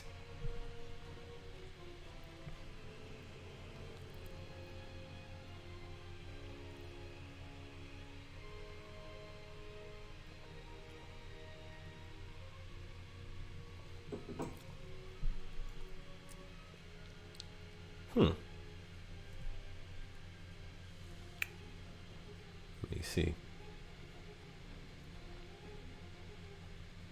Yeah, I noticed the J. Okay, by the way, quick question. And if anyone doesn't answer this, that's fine too. But if anyone does, that's not. Do you all remember um, early War Thunder? When instead of like the swastika on the tail, they just had an X? Because I remember that. I think I made my first War Thunder account back in like, I don't know, 20, I want to say like 2013 maybe. And I remember they just had an X on the tail. So I was like, dang, I got used to that for the Germans. And I put the X on there just because I could.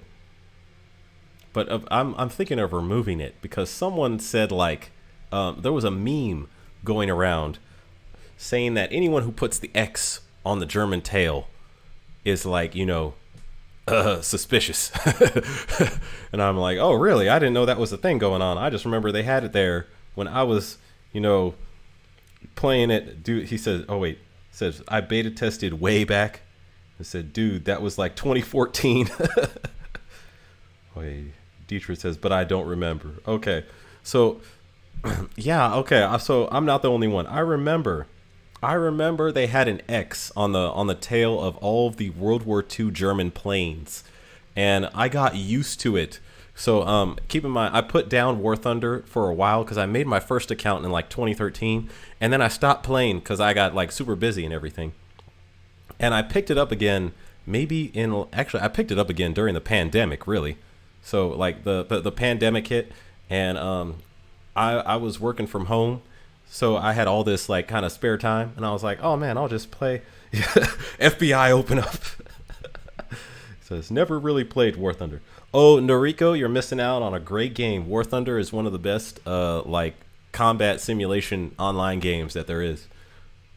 But FBI open up. Yeah, I think I'll just delete this X later. But I remember back in like because the swastika has to be censored. I remember back in like 2013 and 2014, they just had an X on all the World War II German tails of the planes, and there were some people like going, dang, it's kind of funny, but I wish they actually had the real like historical icon just for the sake of historical purposes.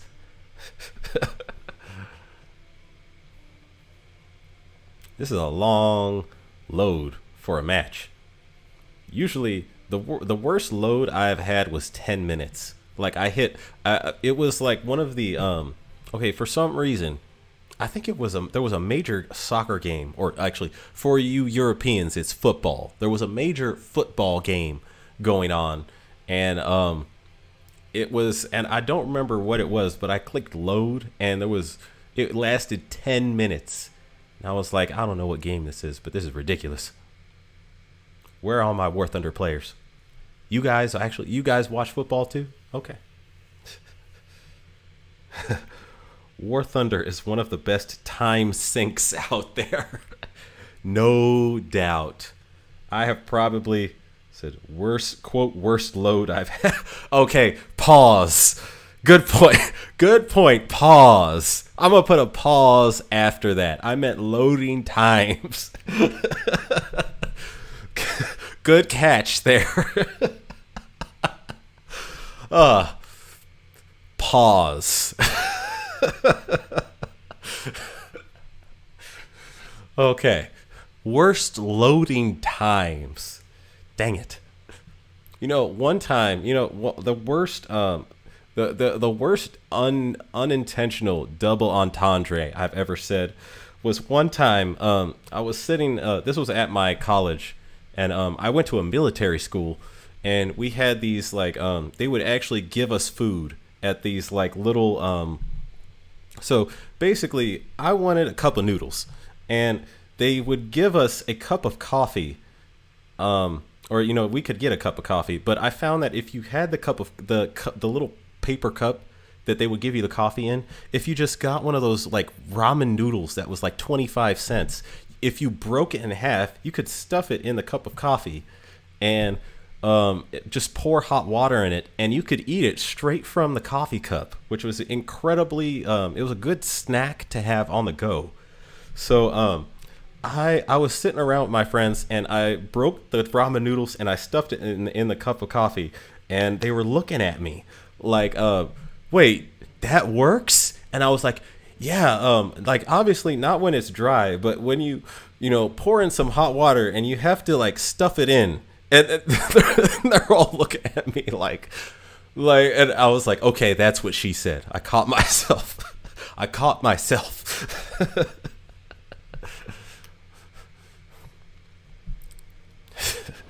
See, you get okay. This is my favorite early jet is the ME262 Jabo.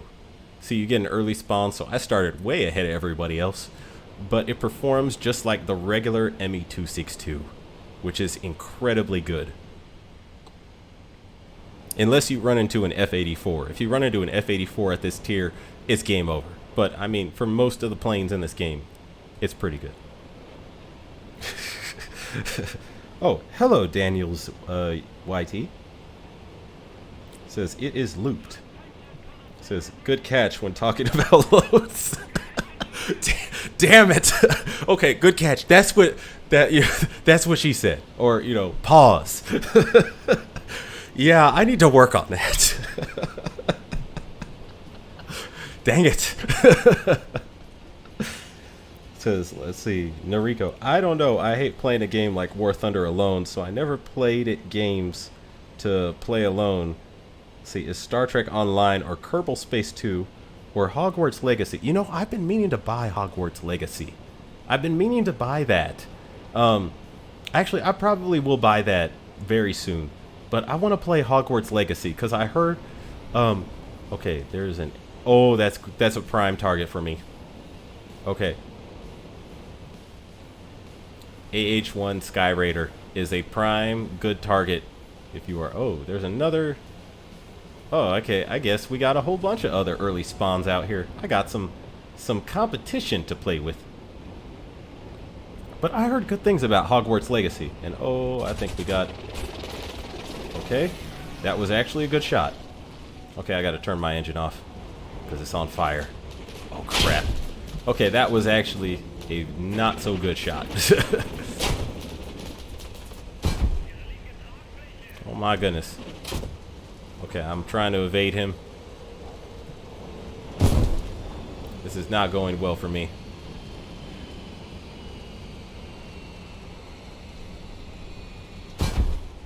Okay. Yeah, this is over. Okay, I lost control of the plane.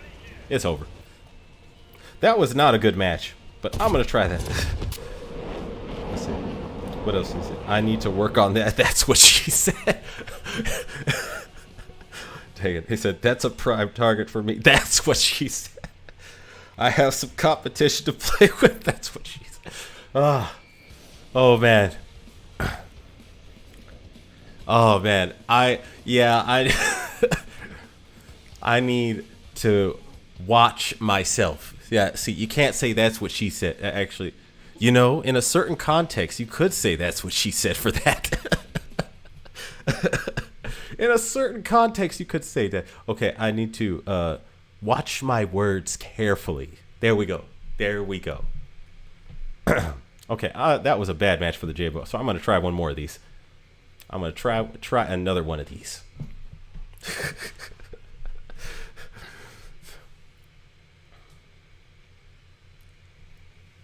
Dietrich, you sound like the master of that's what she said jokes.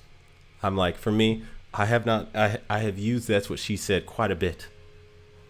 But I am someone who like I need the right moment. I also for some reason happen to say moments that are perfect for that's what she said jokes and fail to catch myself. I'm like, dang it. It's like I'll think about it after the fact. I'll be like, I should have caught that one.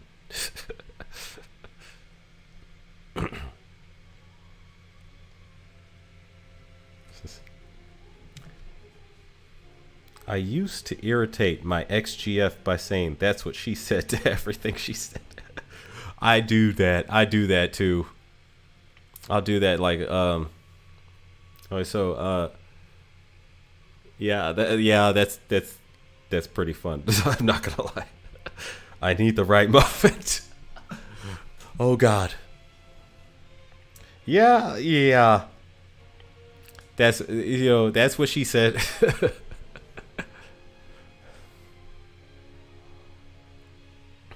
I'm gonna have to watch my words carefully with you in the stream. I have learned that very quickly. I should have caught that one. Yeah. Okay. I now know. With you in the stream, I need to watch what I say. Need to watch what I say. Okay.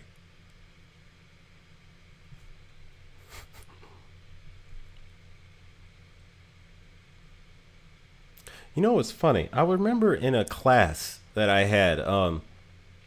So at my school, I was taking a class, and it was a World War II class, and we were actually talking about like Adolf Hitler, and why I was like, why is this guy, he jumped the shark and tried to declare war on like, it was like he literally tried to declare war on too many countries.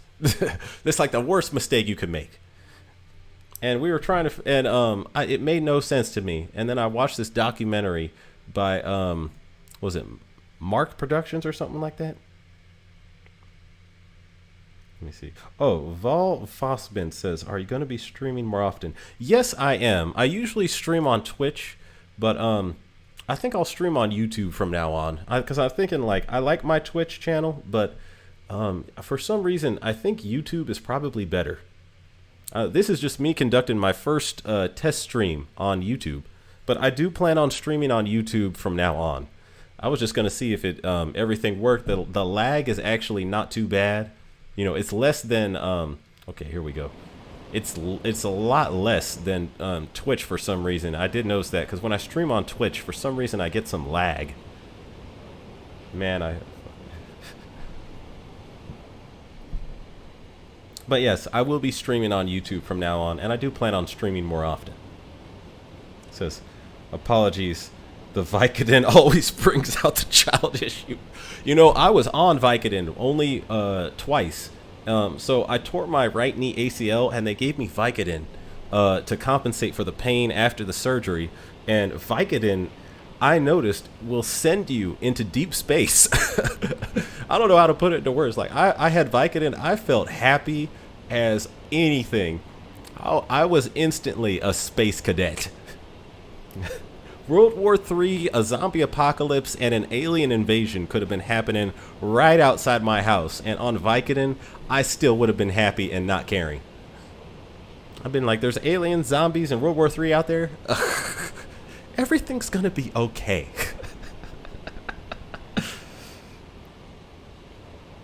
Says, okay, yep, heard ITR.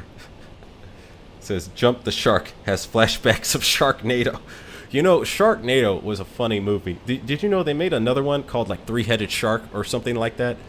Like, they made Sharknado, and I think they made a sequel called Sharknado 2, but there was someone trying to compete with them, and they made a movie called like Three-Headed Shark.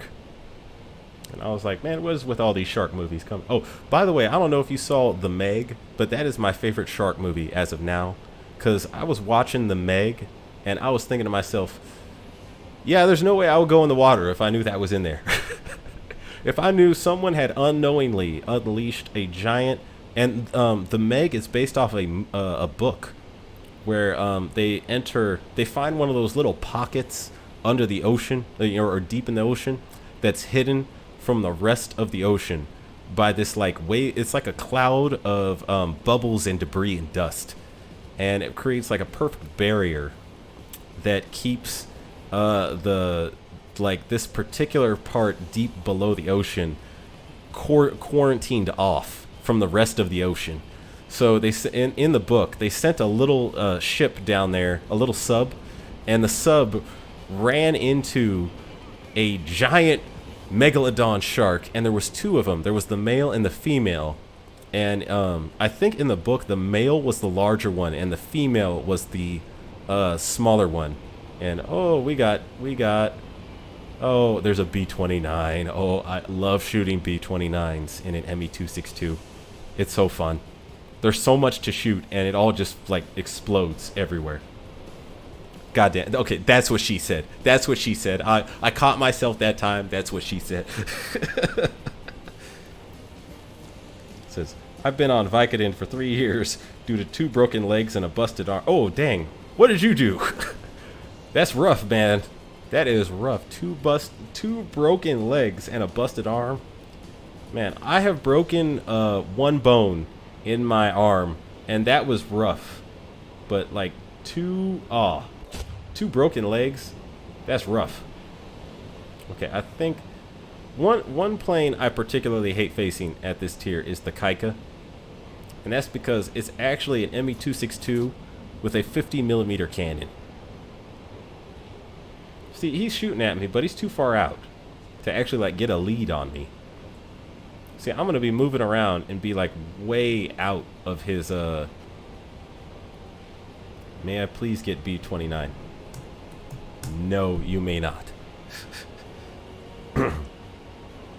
Anyway, so there are 6 Sharknado movies. Oh crap, I'm under fire.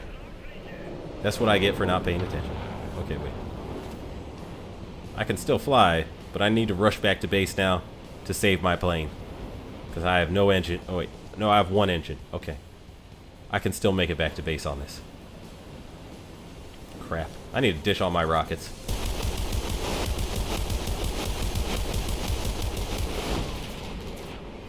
Someone's trying. Oh crap. Oh crap, I'm in a spin. Oh crap, can I get out of the spin? Oh no. Okay, cut my engines. Turn off my engines. This is no bueno. I have not had good luck today in this plane. Dang it. Okay, let me see. Oh, this over. Yeah, this over. Eject. Yeah, that's over. See, the Meg has a great premise with the false floor. I need to rewatch the Meg.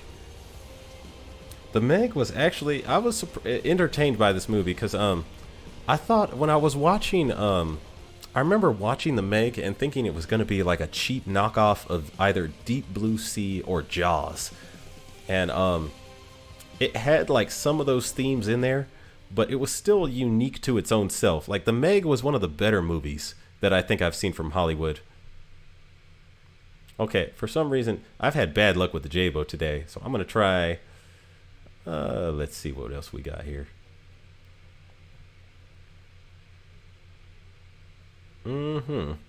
I've not played the Royal Air Force in a while. Japan. Oh, they have a nice... Let's see, what else is this? Defensive armament.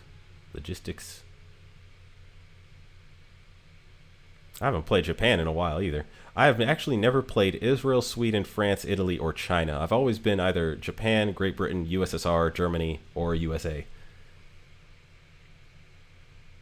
Actually, I think I'm going to try the... Okay, so I'm feeling a little World War II today. I'm going to try the F-6F radar Night Hellcat. See...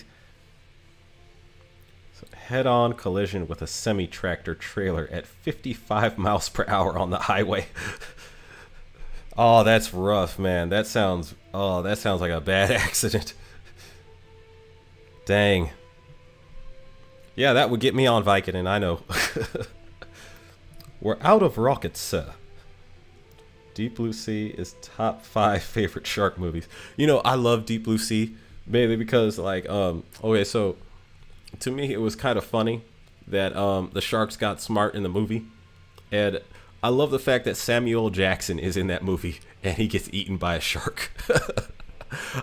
Because he's like sitting there and he's like, you know, himself in the movie. And then the shark just jumps out of nowhere and eats him.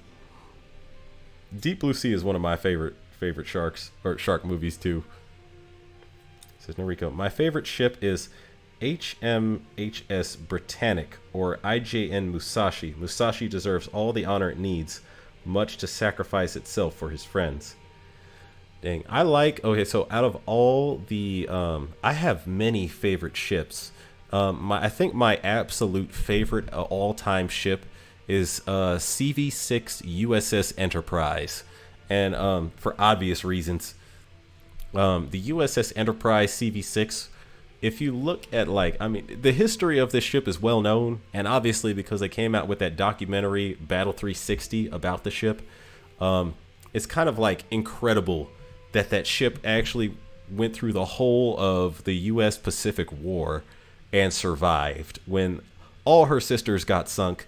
In some cases, she was the only carrier. Like in one instance, she was the only carrier able to even fight, and she technically wasn't able to fight, so she just sent her planes to Guadalcanal to fight the most of the war so she could get repaired, and then came back and recollected her planes. Like the amount of, like, I want to call it straight up rugged cowboyness of that ship is astoundingly incredible. And it survived the war, and pretty much almost to an extent you can argue that it pretty much won the war. You know, there was some moments where that ship needed to be there, and the war probably would have been lost if it wasn't. Having said that, I do like, okay, so of the IJN ships, I would say my favorite ship may be Zuikaku. Like IJN Zuikaku, because she actually is like the Enterprise. She's the closest thing the Japanese Navy had to Enterprise. Like, she fought from Pearl Harbor all the way to the Battle of the Philippine Sea, which is incredible on her own too. She had also fought in, like, conflicts beforehand when Japan was trying to conquer Asia. I was like, that IJN Zuikaku, quite an impressive ship. Not a ship I would want to be on, mind you, especially in World War II, considering what happened to her. Yeah. Okay, so spoiler alert, wasn't CV6 and the Midway the only two carriers to live through the entire war? Huh. I'm trying to think now, but because I'm trying to think of carriers that started the war from the beginning, or from their country's introduction into the war from the beginning to the end.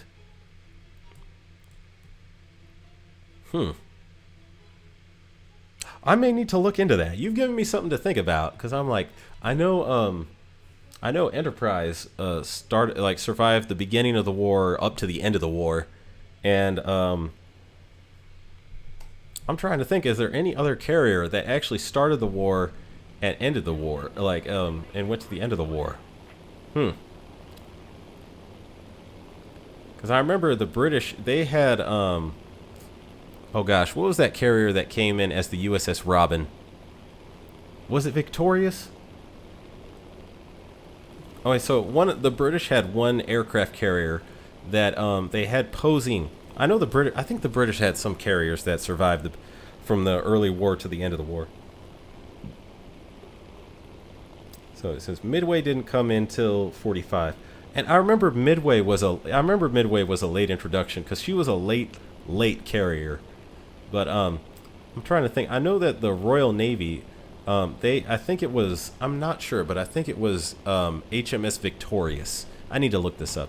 But there was one incident where Enterprise was the only carrier in the Pacific, because we'd lost all our carriers, and so the U.S. was kind of scrambling around to find a carrier to help Enterprise, and the British offered one of their carriers, which I think was HMS Victorious, and they basically labeled her the USS Robin, and they stuffed a bunch of American planes on her, and they had American air crews, but a totally British ship crew to try and get, and they brought this ship over to the Pacific, and they had this ship help out the Enterprise in covering some U.S. landings and providing fighter cover for them. Okay, so it was victorious.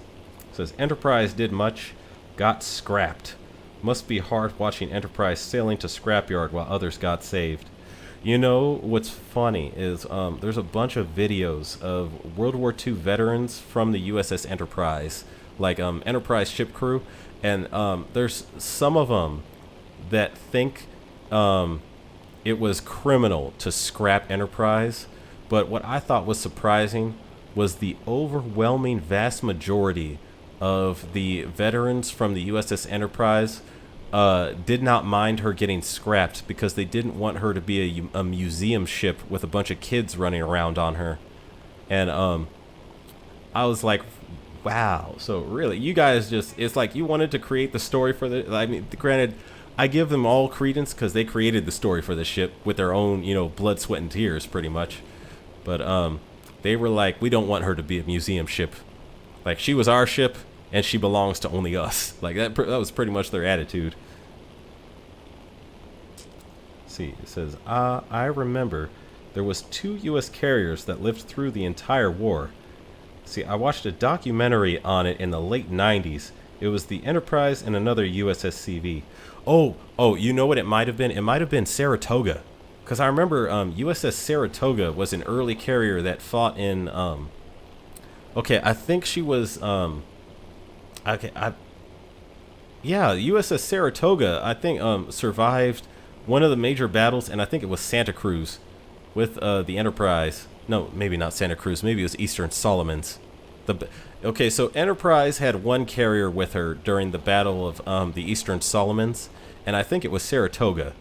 And Saratoga survived, and I believe she survived all the way to the end of the war. And she was a older carrier because she was a battleship conversion, or battle cruiser conversion, technically.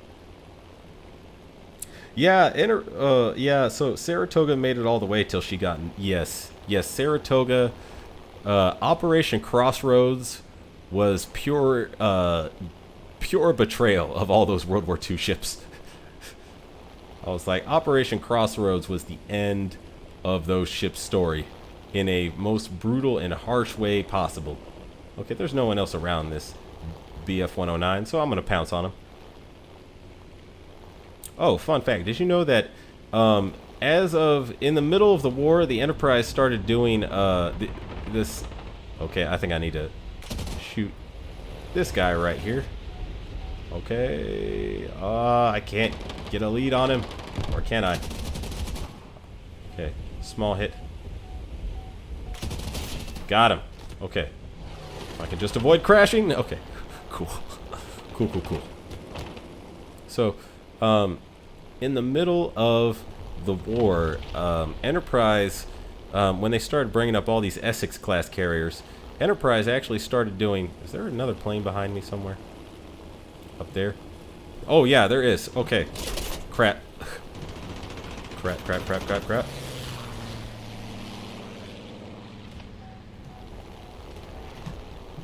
You, sir, deserve another turn. Let me see.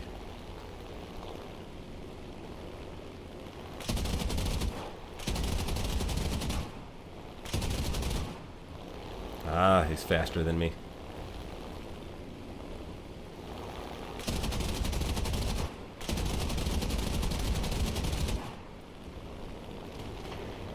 Okay, I'm not gonna catch him. Okay, he's too fast.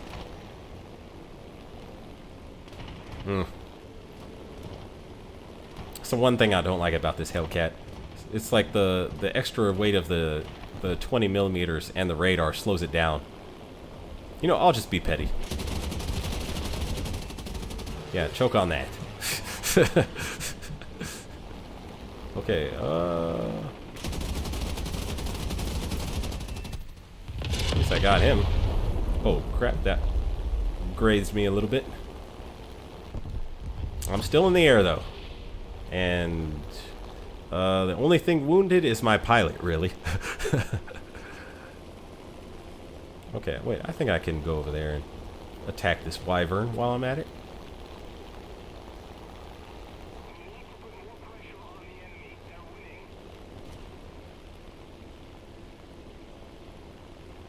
It says, my grandfather served on the World War II Midway.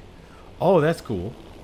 That's cool. My grandfather on so my grandfather on my mother's side was in the Navy, but I don't know what he did. I know he was in the Pacific.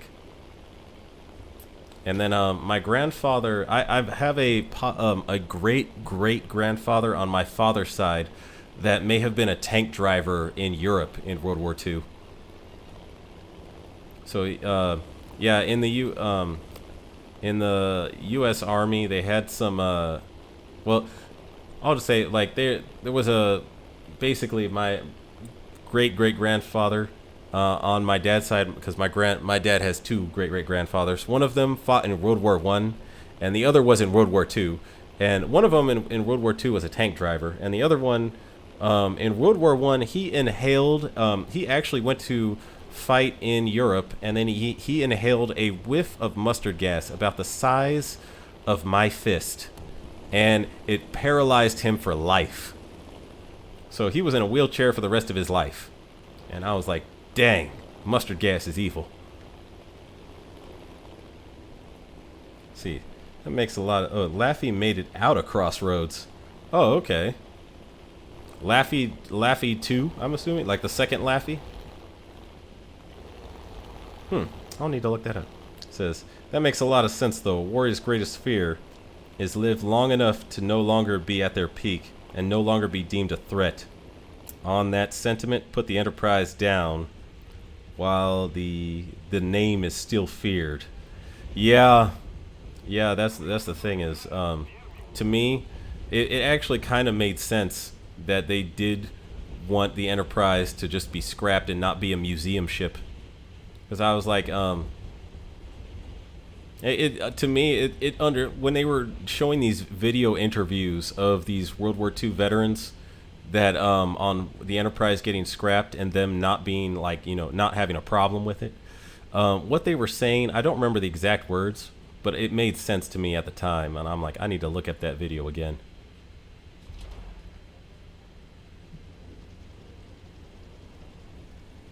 See, my grandfather's cousin served on Scharnhorst, and Scharnhorst is by far the BB doing the most in World War II with Warspite. Yeah, I remember Scharnhorst is considered to be Germany's most successful ship, or battle cruiser. Because I remember there was like a huge hunt for the Scharnhorst, and the Scharnhorst was like evading the Royal Navy for a long time while causing them all kinds of misery. I do remember reading something that said the Scharnhorst was largely considered to be Germany's most successful ship in the war. It says, man, dying to a nuke is weak sauce.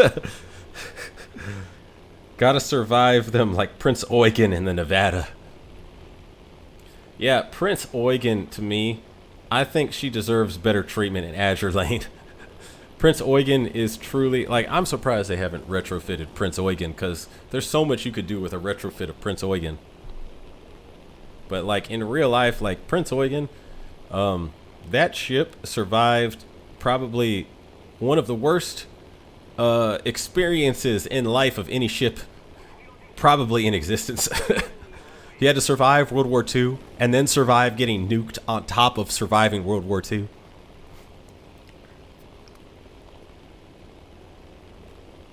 It says, how can you shoot women and children? Easy, you just don't lead them so much. Wow, that's dark. It says, ha ha ha, I love it. That is nasty. I'm sorry to hear about your grandfather. My paternal grandfather came to America on the outbreak of World War II from Germany, turned around and went back as a UMSC supply truck driver. I'm guessing you meant USMC. And so Germany, in the same area that he left from. Not a scratch. Wow. Dang. That's kind of interesting.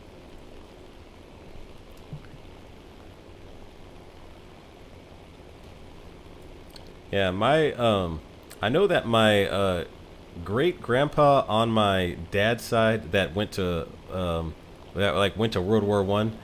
Yeah, he apparently was a Harlem Hellfighter, and his name was Henry Robinson. So, and the Harlem Hellfighters were, what is that? Okay, never mind. I thought it was something else. You know what? I'm just gonna shoot it anyway, just cause I can. He was so in the U.S. we had this group of soldiers during World War I called the Harlem Hellfighters, and they were basically soldiers that the U.S. gave to France. Oh my God, he's gonna shoot me with his tail gunner.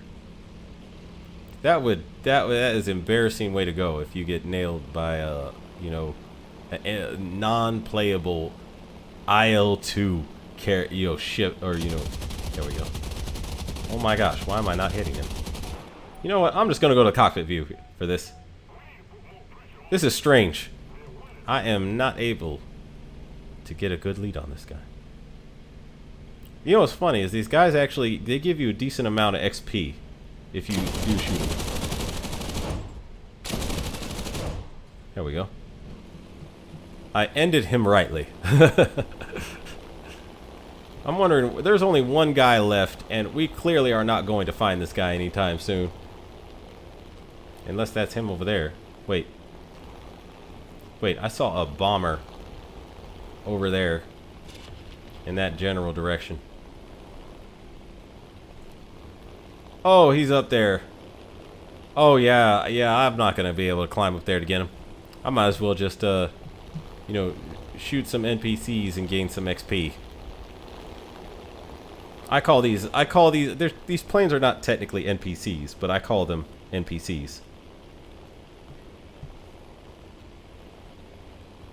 I love the sounds of the guns when you're in the cockpit. It sounds so much better. And you can aim a little better from inside the cockpit, at least in the World War II map, or World War II tiers. Yeah.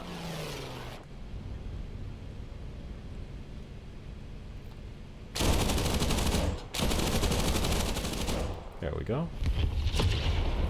See, look at that. I gained a whole bunch of XP. I'm instantly the #1 on the team.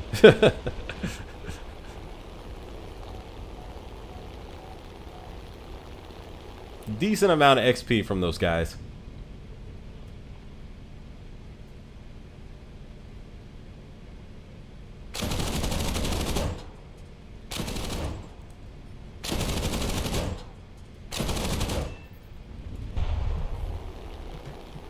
Yeah, I was like, dang, I wish you could add the sound. I wish there was a way to add the sounds of inside the cockpit to the outside. That would be nice. Just like as an option.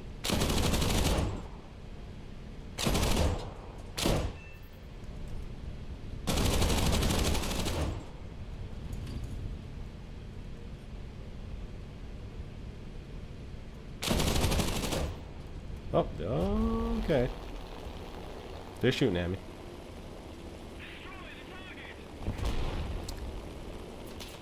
Yeah, USMC? Yeah. Yeah. Yeah, there's no way I'm gonna get up to that guy's altitude. It kind of annoys me when you're in this game and some guy just goes up to like some altitude where you simply can't reach him. So I'm like, bruh, you're just dragging the game out unnecessarily.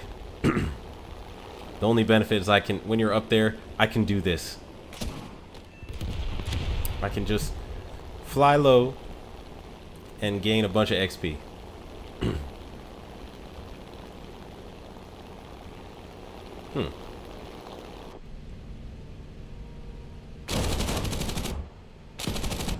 Uh-oh. I'm only at 4. Okay, I'm out of cannon ammo, and I'm only at 400 rounds, roughly.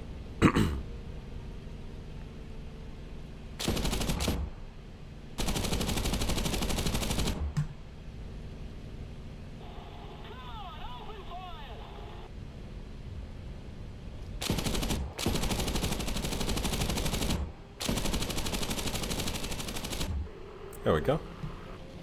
Not bad. And they got that bomber, I think. Did they? Yeah, they got him. And I think that's everybody. Is there anybody else? Nope. Okay, that's it.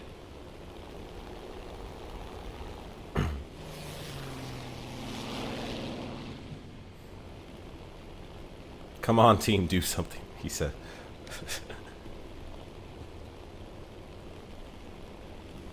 You know, I'm wondering why the countdown hasn't started yet. Like, is this a glitch? It should say no enemies on the enemy team yet. Or, oh, someone... What? How did this person come back? You guys saw that, right? Like, this guy was in parachute mode. He hadn't come back yet. I only got 17 rounds. I can't technically, do any damage to anybody, really. Dang, I gotta go back. I'm out of ammo. So what makes it a cannon instead of a gun? Oh, okay, so, excuse me. Okay, now there's no active players on the team. Okay, now we're going. So, there's actually a rule that, a cannon is actually a gun of a specific size. And I forget the measurement. I think it was, oh my goodness.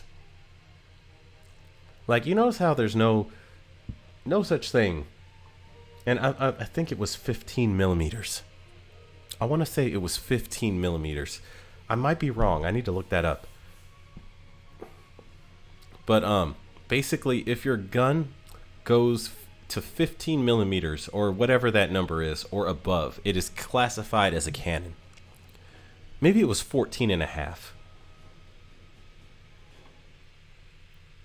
Yeah, in American terminology, it is like there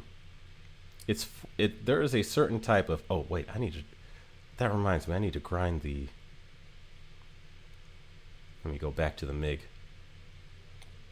Okay, I got this plane and I've been meaning to grind it. It's a pain. So I'm gonna try this. I think this may be my last plane I do for this stream. But I've been trying to grind this because the MiG-21, I don't know what it is, but for some reason, whenever I fly the MiG-21, I suddenly start hearing Fortunate Son playing in the background. It's the same thing with the F-8 Crusader. It's like my brain starts playing Fortunate Son. It ain't me. It ain't me. I know Fortunate One now. So he says, anything above 50 caliber. You know, okay, 50 caliber is classified as a heavy machine gun. I need to look up the exact definition because I remember there's a certain and it was a certain millimeter size where if your gun goes above a certain caliber, it is considered a cannon. CCR in the house, nice. Oh man, you know it's funny. My grandpa on my dad's side actually fought in Vietnam. So the son of the World War I veteran that inhaled the whiff of mustard gas, he went and fought in Vietnam, and he got exposed to Agent Orange. So that's, yeah, worst luck ever. But yeah, he got exposed to Agent Orange, and it's like I for some reason I was like, Grandpa, why are you always playing, Fortunate Son? He's like, son, you'll understand when you're older. He didn't really say that, but I could just tell he was probably thinking it.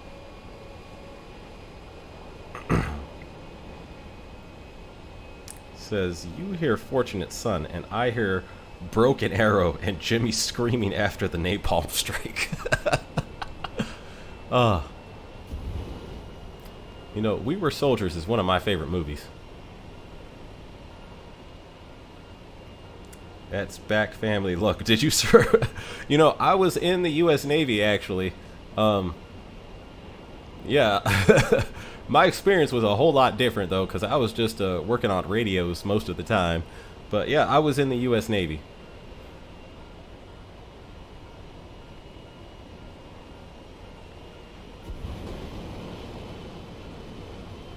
Yeah, it's funny because my dad, he went in the Air Force. And then he was, I think, trying to get me to go Air Force, but I was all about the Navy.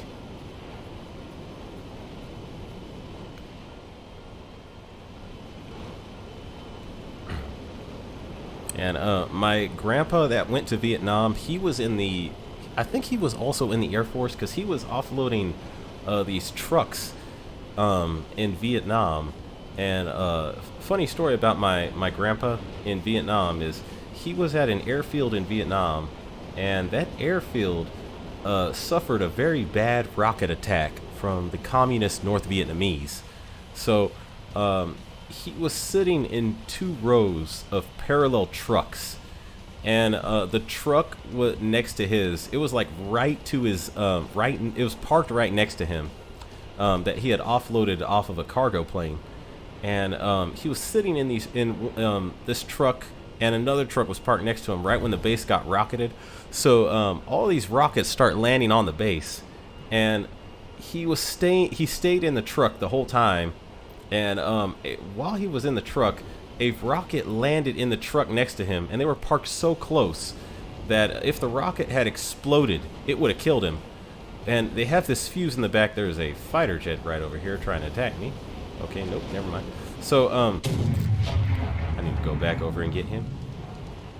So the truck parked next to his. Oh wait, there's another enemy. Where is he at? Yeah, he's too high. So the truck next to his got hit by a rocket, and it was parked so close that if the rocket would have exploded, it would have killed him. But the rocket, it had a fuse in the back, and usually the fuse will spin, and then it will stop, and it will click, and then explode. So in his case, he sat there in the truck watching the fuse spin, and the fuse kept spinning, and rather than explode, the fuse stopped. Or no, the fuse rather than the fuse stopping and clicking and then the rocket exploding, the fuse kept spinning, and it just kept spinning, and then slowly, oh dang, I got shot. Okay, and then it slowly came, like, just petered out to a halt, and it didn't blow up, so it was a dud rocket. And he is alive to this day because that rocket was a dud rocket. And he said that after that rocket hit, he pulled out a cigarette and just started smoking in the truck, and his hands were shaking. And he said something like, "If I survive this war, I'm going to go home and become a pastor." And that's actually exactly what he did when he got back from Vietnam. Is he started his own church. He was like, I'm going to be a pastor for the rest of my life if I just make it out of this war. And he made it out of the war, and he was actually a pastor for the rest of his life. I was like, okay, Pastor Robinson. He said, "Thanks for your service. It was my pleasure, man." He says, "We Were Soldiers" is a good one. That is one of my favorite Vietnam War movies, is We Were Soldiers. I think Full Metal Jacket is probably my favorite Vietnam War movie. I like Full Metal Jacket. Okay, I need to watch those two again side by side, because We Were Soldiers, I think overall is more enjoyable. It's like most of We Were Soldiers is more entertaining than Full Metal Jacket. Full Metal Jacket is fun, but I now I'm thinking about it, I'm like, I need to watch those two side by side before I, make a comparison on which is better.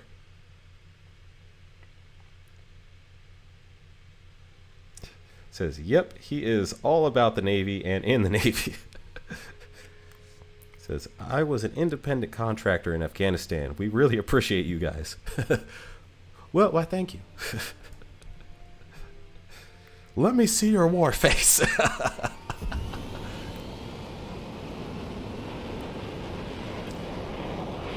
So Saving Private Ryan is good too. Let's see, I like Saving Private Ryan. That is a definitely good war movie.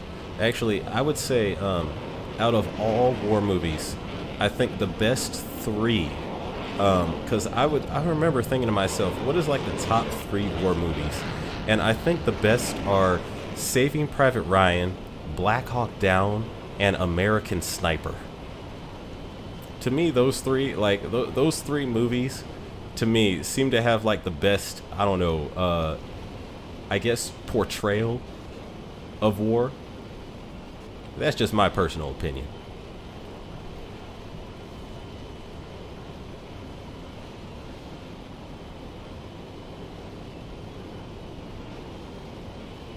I think American Sniper is overall my favorite war movie. It says, I serve money. I mean, technically, all of us gotta serve money at some point.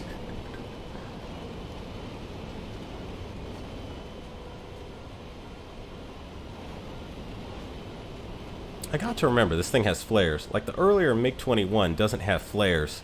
So if you fly the first MiG-21 you get, when someone launches a missile at you, the only thing you can do is turn and light your afterburner and try and, you know, get away as fast as possible. Evade as fast as possible.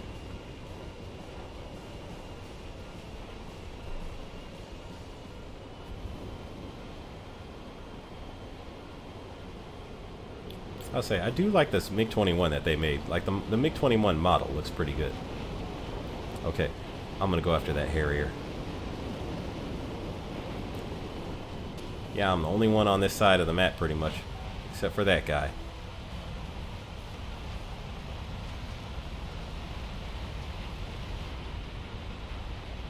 Oh, I gotta watch out for him.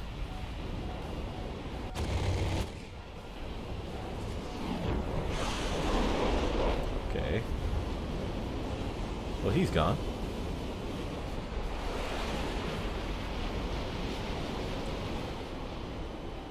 Oh, I wandered into the enemy formation.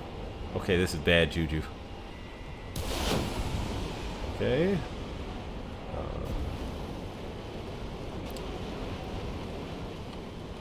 And there's more of them. Oh, crap. That guy shot at me.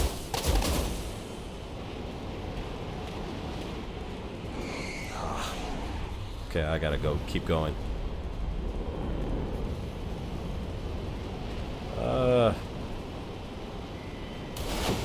See if I can shoot you now. Oh, dang. That was a good shot.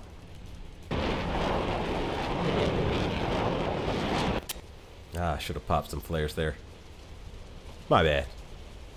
Yeah, the MiG-21 at this tier, it's like,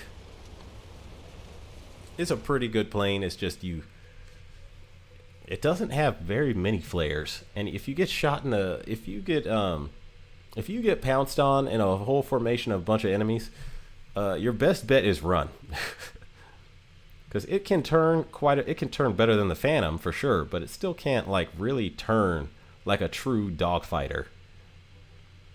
Like the best turning plane at this tier really is the MiG-17, which actually I'll try the MiG-17.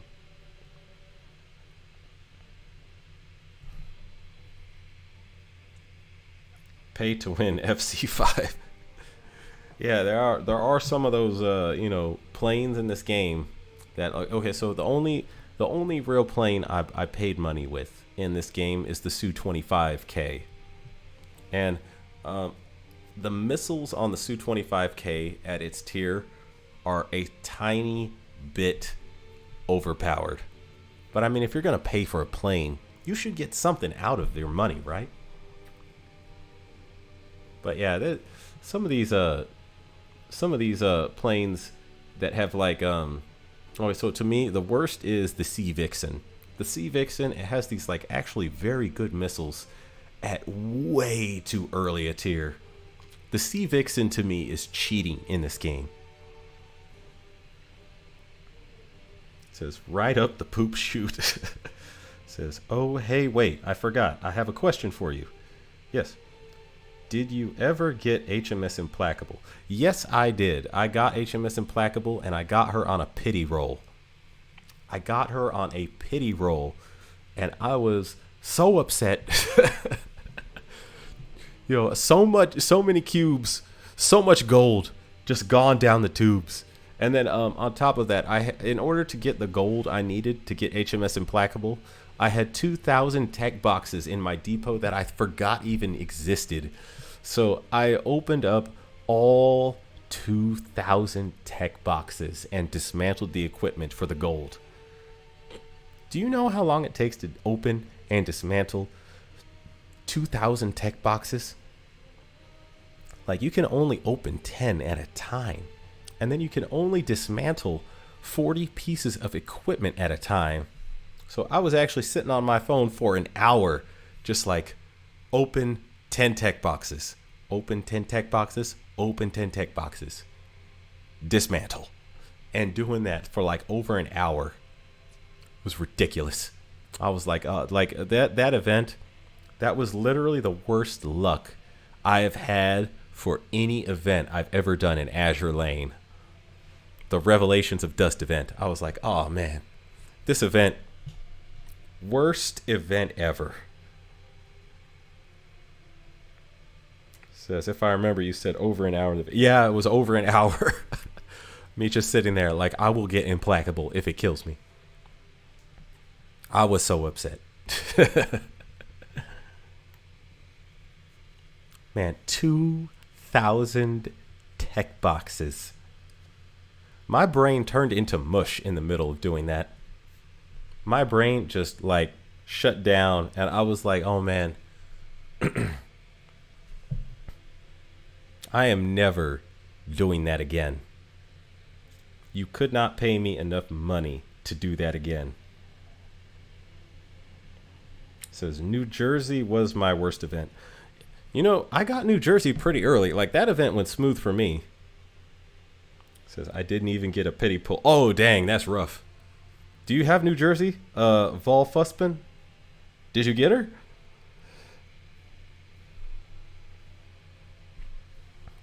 By the way, that New Jersey event, you're gonna, if you didn't get her, you're gonna get another shot at her, because they did announce a rerun sometime this year. So there will be another shot at getting New Jersey.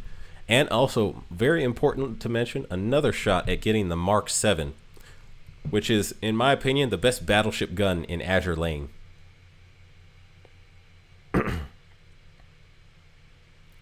Says, I just farmed D3 for gold.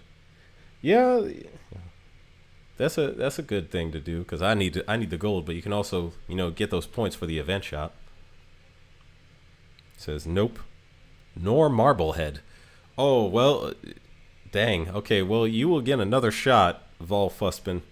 You will get another shot this year, because New Jersey, there is an event rerun that has been announced, and that rerun is coming. So you are going to get another shot at New Jersey, and you are also probably going to get another Mark 7. All right, the MiG-17 really is my favorite dogfighting jet on the Soviet side.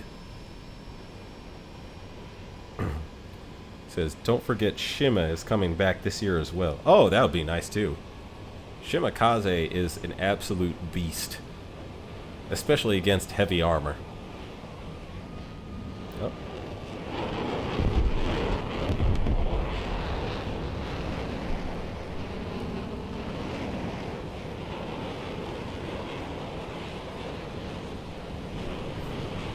Yeah, the MiG-17, this really is one of my favorite jets in the whole Soviet line, and it's because it can turn so well against the enemy.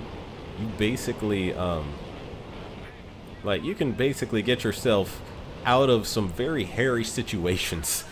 And if you're situationally aware, so you don't get hit by a missile, you can stay alive for a long time in the MiG-17. Like, I almost think War Thunder added just a tad bit of Russian bias to the MiG-17. The only downside is the cannons are hard to aim. Like, you can shoot at it seems like whenever I fire the cannons, it seems like they go everywhere rather than just one focused spot. And they have like a slow firing rate, so someone could fly right through your line of fire and not get hit.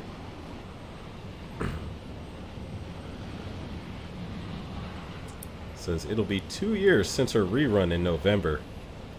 Oh wow, that's a long ship to have off the market.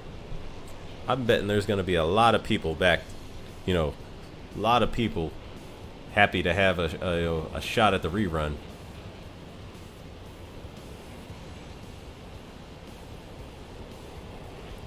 It says, have you tried Ultimate Admiral Dreadnoughts?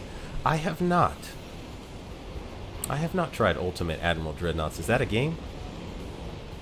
Oh, looks like we about to... Oh, I got him. Oh, that was beautiful. That was absolutely beautiful. Absolutely beautiful shot. Okay. A4N. Oh, no, wait. I gotta go after him. Okay. Too low. Okay, he's gone now.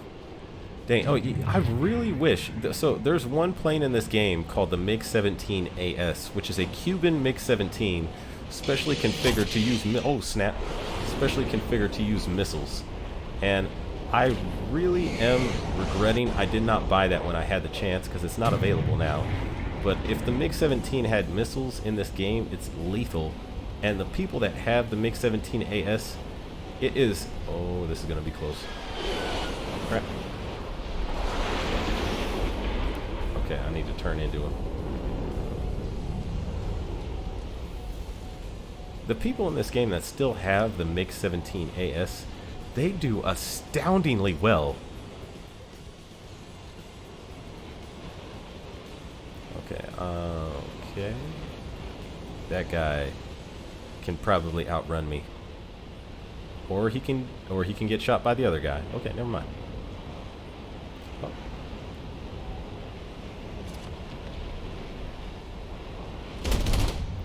Okay, worth the shot. Oh my goodness. I got a bandit.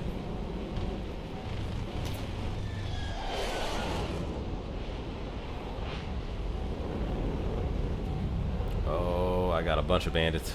Yeah, that guy wants a piece of me. Okay. Whew. Like I said, the MiG-17 can outturn pretty much anything. Got him. MiG-7... Oh, there's another guy. You notice how I've basically done one turn and ran into like 4 different people. 4 different enemies. Oh crap, there's one guy on me. Okay. It's that guy right over there. I did one turn, I ran into like 4 different enemies at the same time and evaded all of them. I love this. I love the MiG-17.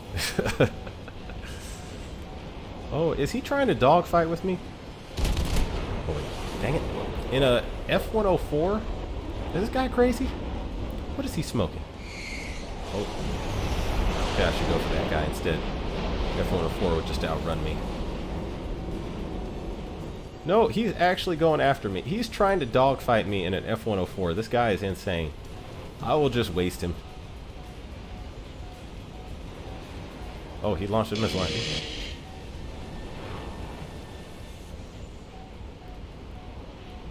The F-104 Starfighter is not a dogfighter. Like, he's determined. I'll give him some credit for that. I'm just going to check my 6 real fast. Okay. He's determined. I'll give him some credit for that. But trying to dogfight a true dogfighter like the MiG-17 is not a good strategy.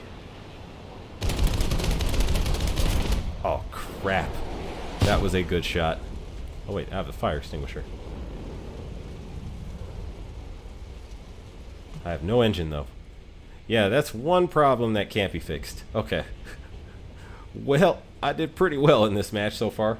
I got 2 kills, and I caused all kinds of chaos and misery. Okay, now he's going to go after me now that my engine's out. Okay. Yeah. That was the time to go after me when I had no engine. For sure. I did pretty good that match, though.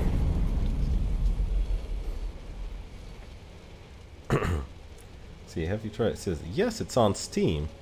Design and build your ships and kill stuff. Ultimate Admiral Dreadnoughts? I may have to try streaming that or something sometime. If that's the case. Ultimate Admiral Dreadnoughts. I'll remember that name. I'll take a look at it. Let's see. New Jersey's event was 2 years ago in May, June. Wow, it really doesn't feel that long ago. It really doesn't feel like it was 2 years ago. Mainly because I've been using New Jersey I've had New Jersey in my main fleet, like my boss fleet, pretty much ever since, and I have been using New Jersey, like, actually she might be my most used battleship after possibly North Carolina, but I use North Carolina solely because she is my favorite battleship waifu. North Carolina is a precious waifu that should be protected at all costs. I probably shouldn't be giving out too much information on my waifus because I'm still planning on making the waifu tier list. I've already selected some ships for that video. Okay. Yeah, I'll go back to Germany again. Okay, so I have not played Germany in a while. I think because my favorite plane actually on the German line is this Focke-Wulf 190 right here, and I haven't gotten it to the gold qualification. It's hard to get to the gold qualification in this thing.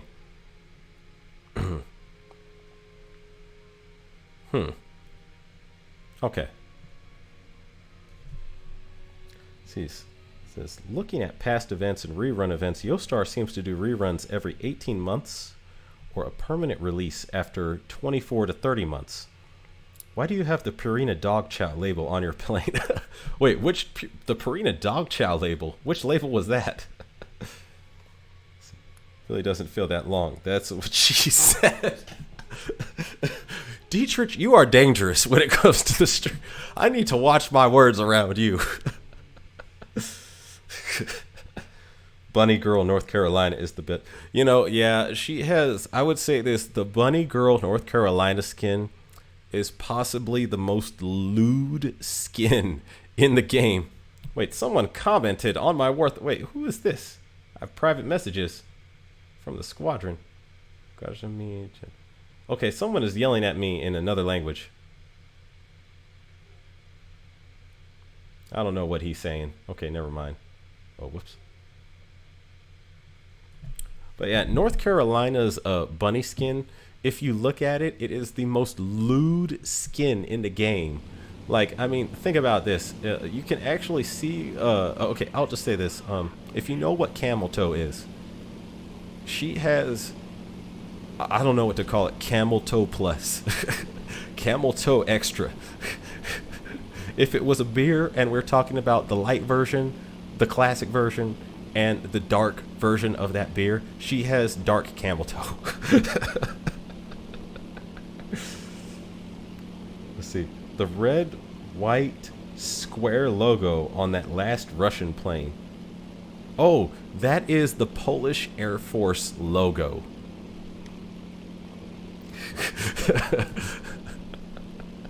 That's the Polish Air Force Rundel.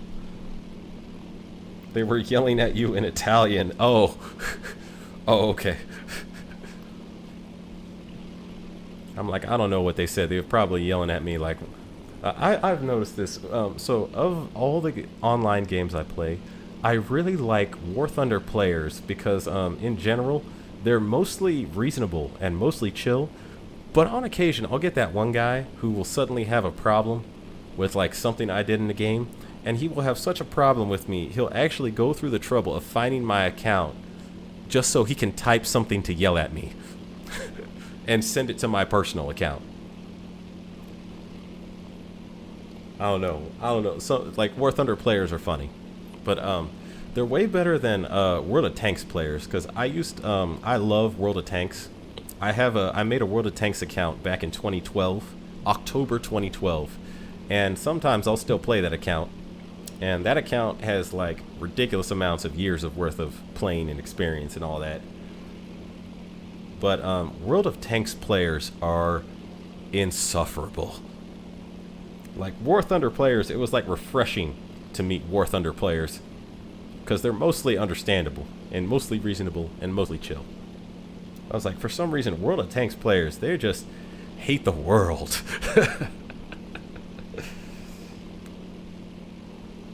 A camel toe but bigger is called a moose knuckle and usually reserved for plus size I'm guessing you mean sized, but plus-sided gals in yoga pants. I've heard the term moose knuckle. I thought they were interchangeable, moose knuckle and camel toe, but I guess moose knuckle is the more extreme version of camel toe.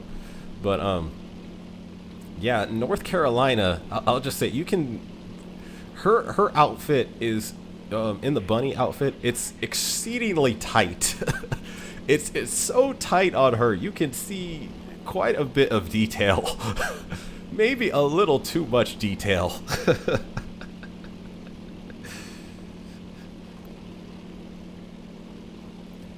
Says, hey, I like big girls. If it ain't 250 pounds, it ain't worth my time. Hey, more power to you, man. Yeah, North Carolina, that yeah, that camel toe or moose knuckle, I will call it the moose knuckle, is fascinating. Most lewd skin in the game, possibly. It's funny because I was thinking to myself, like, in terms of World War II lore, North Carolina should probably be a UR battleship. Like, I mean, North Carolina has, and Washington, really. North Carolina and Washington, her sister. Because I was, oh, that guy is going to come after me for sure. Okay, I'm not going to be able to, oh, wow, that was a good shot. Yeah, that was not a good dogfight right there. I should have shot him head on. I was trying to dodge him and then have him sweep by because I could outturn him in the Focke-Wulf 190. But yeah, that was not a good match for me. Says count the hairs tight. I have not heard that term, but it makes a whole bunch of sense. That's a very good term. I may steal that. I may steal that later.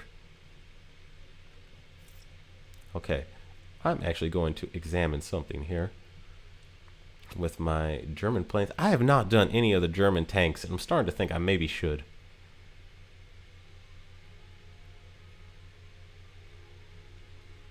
Oh, this is the best German jet in the game.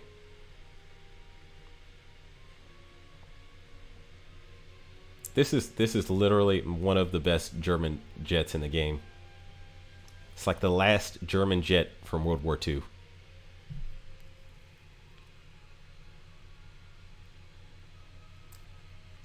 It's just it can't yaw, which is a problem. But yeah, I need, you know what I should actually do now that I think about it with my Azure Lane video? I think I should make a lewdness tier list of the skins of the game. Like the lewdness skins of the game. Rank the lewdness of these skins. Who has the most lewd skin in the game? She's on her back. That is not a camel toe. What she has is what is called a taco. I have learned a whole bunch of terms just now. Oh, there's comments before that. It says Seth's video on World of Tanks is hilarious. Okay. It says do it. The lewdness skin tier list. With her presentation, I'd say a walk-in taco. Interesting. I have learned so much about how to describe this particular, I don't know what to call it, wardrobe. I want to call it a wardrobe malfunction, but it's not quite that. Interesting terms for this particular type of thing.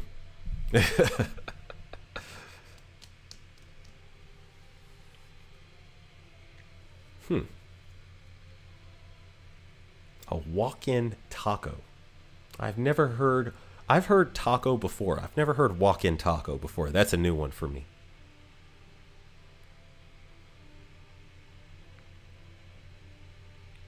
Let's see. One shot says howdy. Howdy. Howdy there, partner. I'm about to wrangle me up some planes, I reckon. You know what's funny? My dad is from Texas. He's like, he's not, he's from the South. He's not technically from Texas, but he lived in Texas a lot.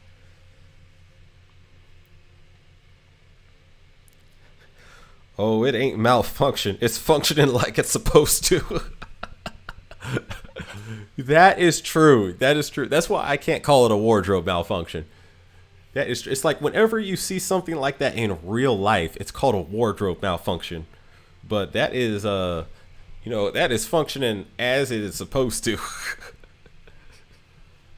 Or it's called gym thottery. It's like I'll go to the gym sometimes and I'll be working out and this kind of annoys me. I'll be working out at some spot in the gym and I'll be doing like push-ups and sit-ups on like one machine or something like not a machine, but like okay, so at my gym there's one machine that I use primarily for abs, and there's another machine right in front of that machine, and some woman will always like walk with these like walk in front of me with this like super tight spandex like outfit or something like that, and they'll just, and the machine in front of me requires them to bend over because it's like one of those machines where you lay on front of it and it's a leg machine, like it's like the thing that works out your hamstring. So she'll bend over just like be doing stretches for the longest time before she gets on this machine.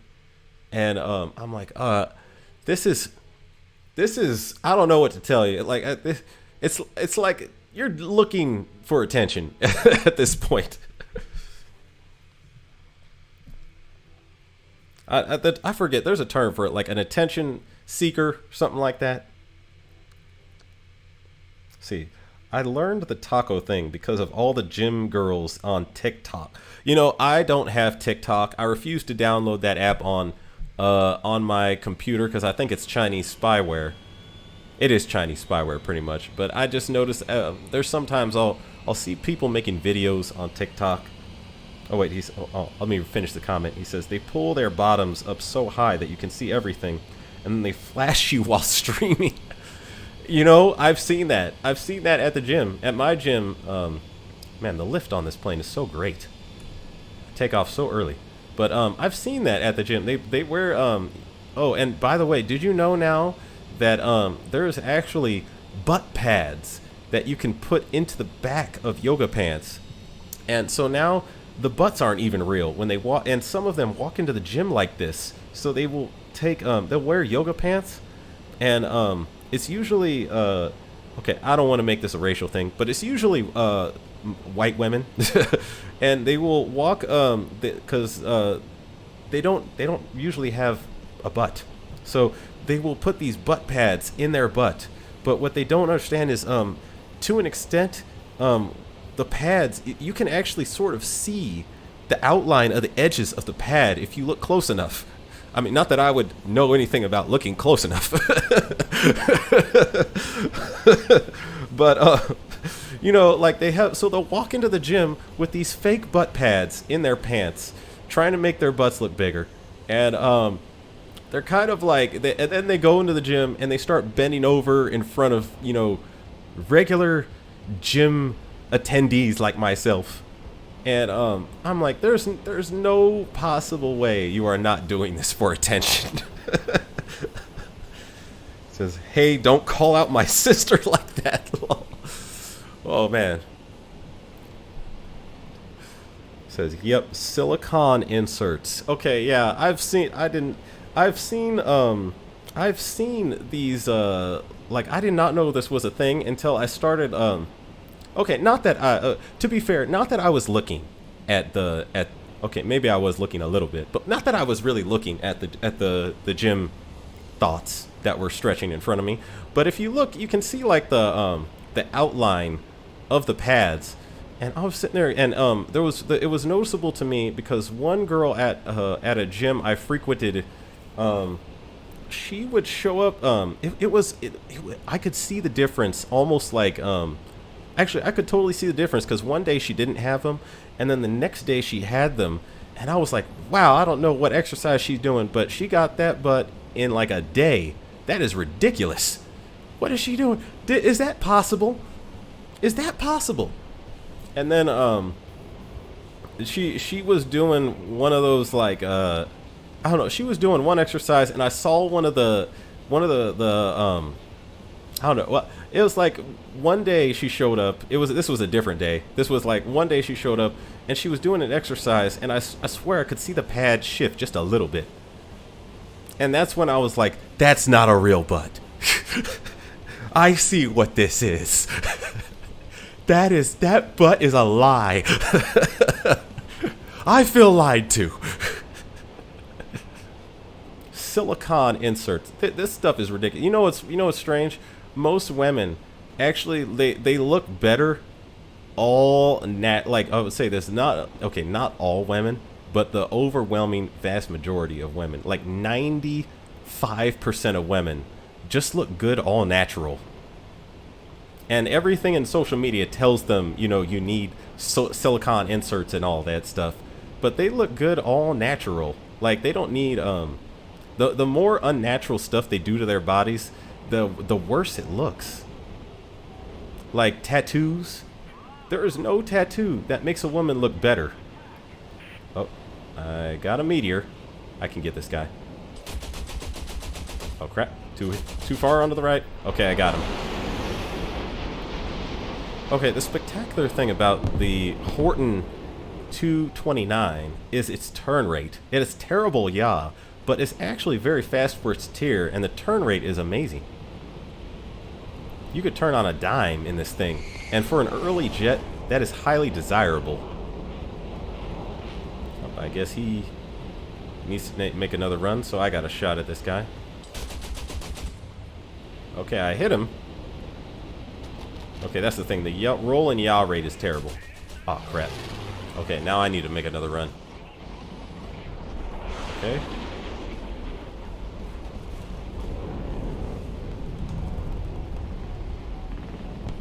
Oh, there he goes. Good shot. Says most women look 100 times better without makeup too. It's just they look really pretty, but with makeup they look kind of like they're trying too hard. Here's the thing. I would say this. Most women, they do look. I would say most women look good without makeup, but for the ones that don't look good, makeup can actually make them look good. And I think those are the ones that for some reason get in a lot of media. Like I don't know, that like, and a thing is, for the ones that do look good, just a light touch of makeup looks really nice on them.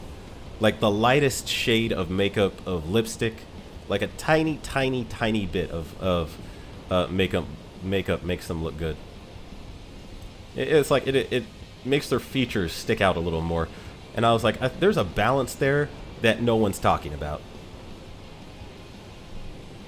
There's a happy balance there that I don't know, someone needs to do a study on this, like a scientific study, and make like a whole thesis on the amount of makeup that should be put on a woman's face. Because like, to me, like there's like a certain amount of and what the annoying thing is like with the women that, like, let's say don't look so good without the makeup, when they have the makeup on, if you see them without the makeup afterwards, it almost feels like you were lied to. I don't know if anyone else feels like that to me, but to me it's like if you see them without the makeup, it feels like you were lied to. Oh, this F80. Oh dang, okay.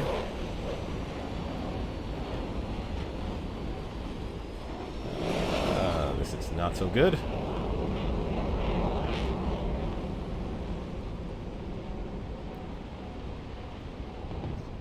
Oh, he's shooting at me.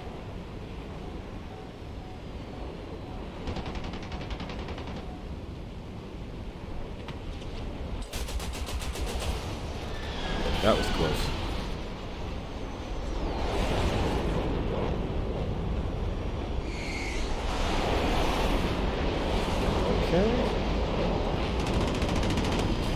hope I don't crash. That was close. Oh, dang.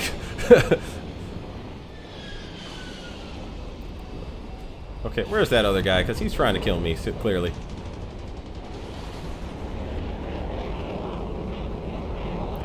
That guy right there. He has got to go. He just absolutely has to go.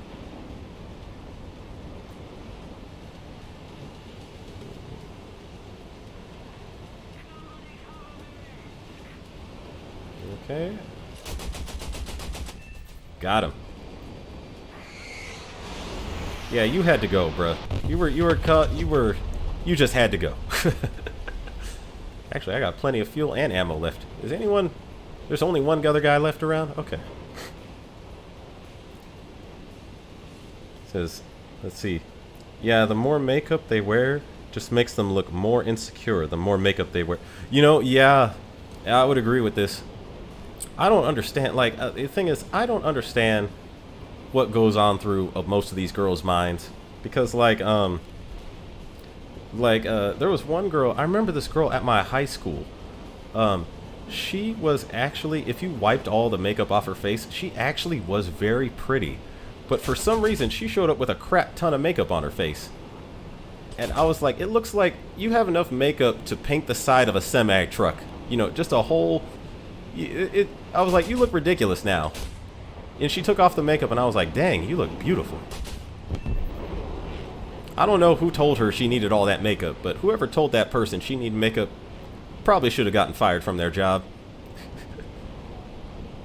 Okay, that guy ain't gonna make it. Let's see, just nice little touch-ups can make them look great. I totally agree with you. See, a small bit of lipstick, eyeliner, just highlight what they already have there. Yeah, that's exactly what I was trying to say. Like, if you a small bit of lipstick, it actually it takes features that they already have, and it sort of just highlights them just a little bit.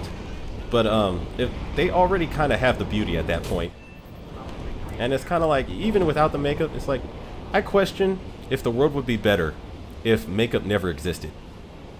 I question if the whole world and dating and relationships would be better if makeup never existed at all.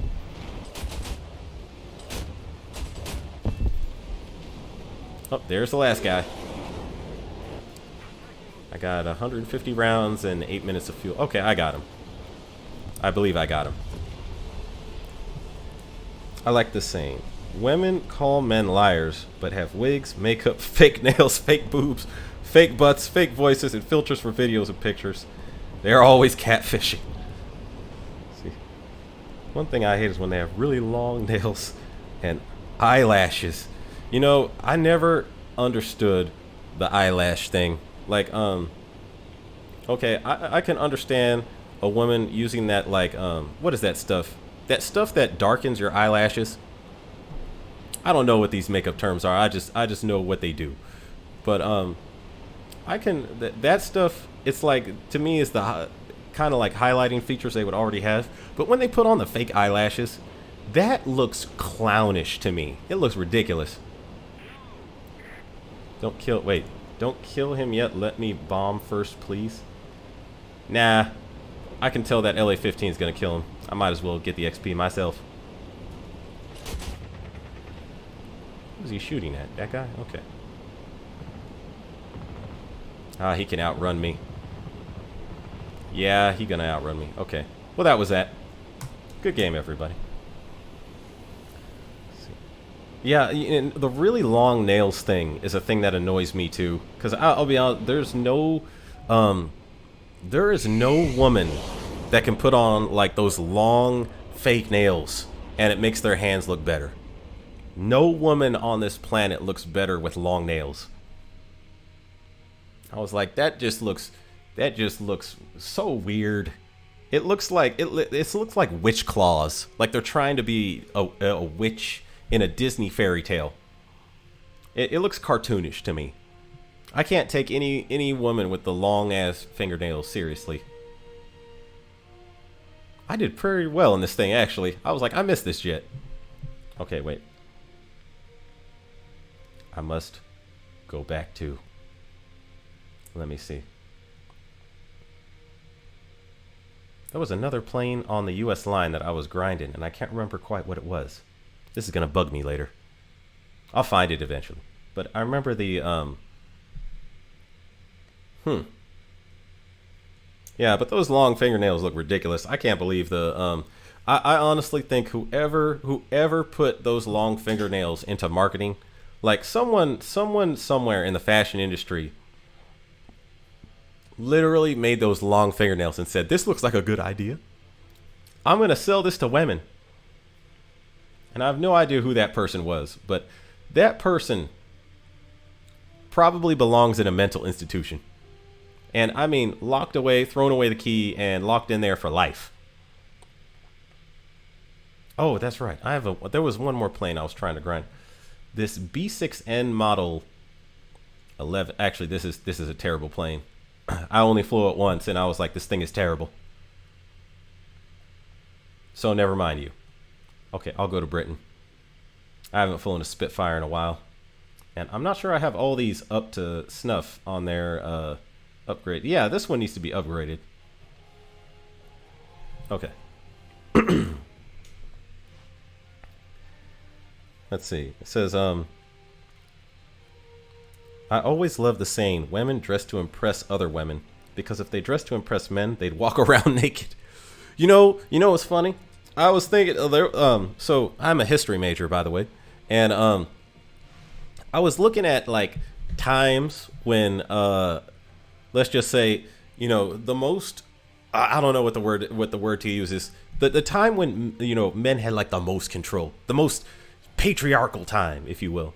And if you look at the clothes that women, technically in modern historians' eyes, the men made these women dress in, or whatever you want to call it. They dressed the most modest then.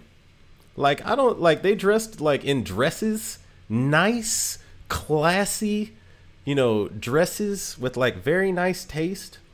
They had like, okay, the epitome of this is the Victorian era. Because I want to say the Victorian era is when like, the Victorian era is sort of looked at as this era of like, I don't know what the word is, extreme conservatism, traditionalism. I don't know what the word I would use to describe the Victorian era is.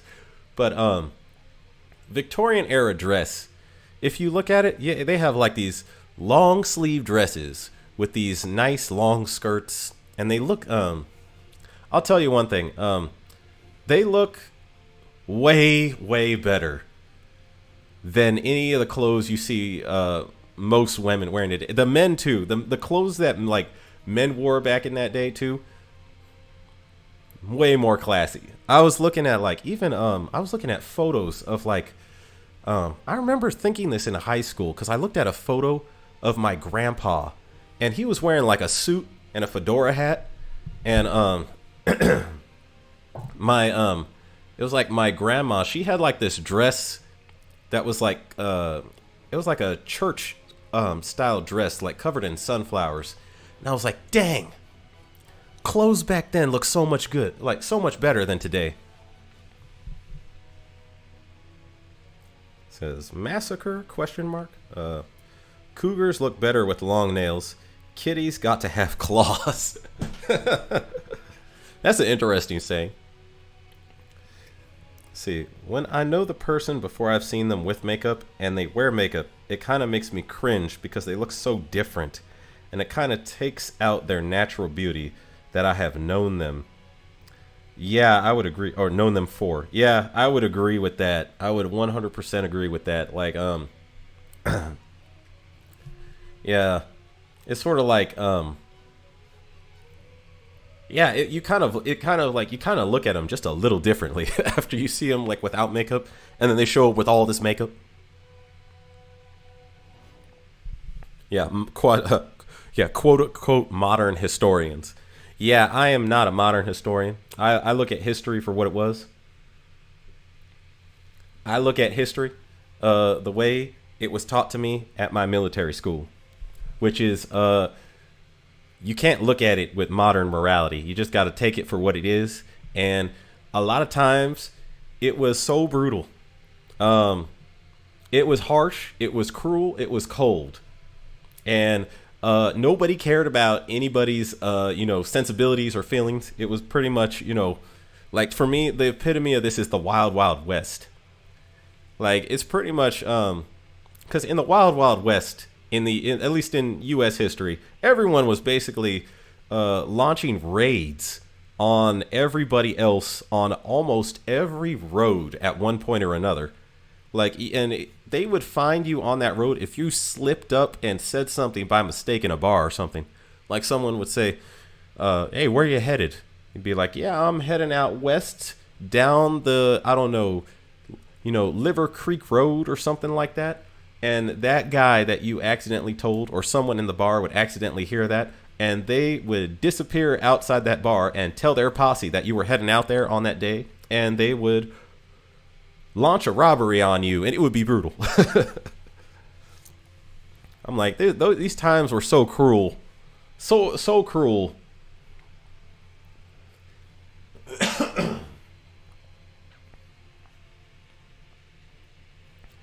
See, bro, sweaters are way sexier than tank tops or low-cut shirts, or pictures of sundresses are way more attractive than bikini pic. Yeah, they are. You're right about that for sure.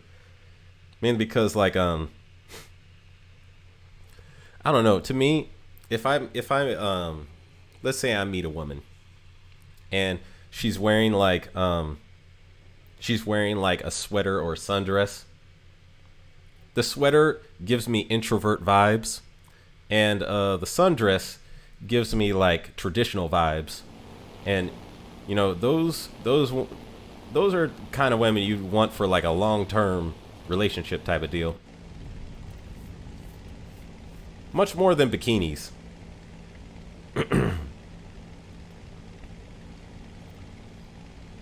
Sorry if I'm coughing on this stream. I'm still sick. I don't know what I got. I had like a cold earlier this week. I was like, it still hasn't cleared up yet.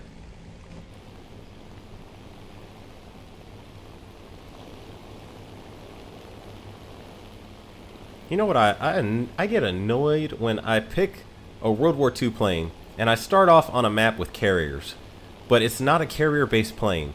Cause now look at this. I got nowhere to land.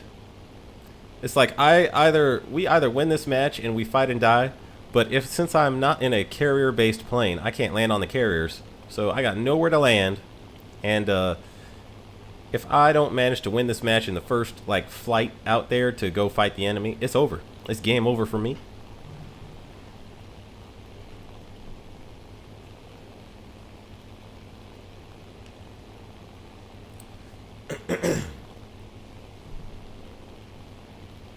Says, I love being in Peru as it is always sweater weather. I have never been to Peru. I would like to go to Peru sometime. Says, see, Dietrich, I totally agree, bro, because I would rather spend some time with a girl with them looking pretty than hot, because I can talk to them and they look more likable instead of horny. I totally understand you on that front too, because like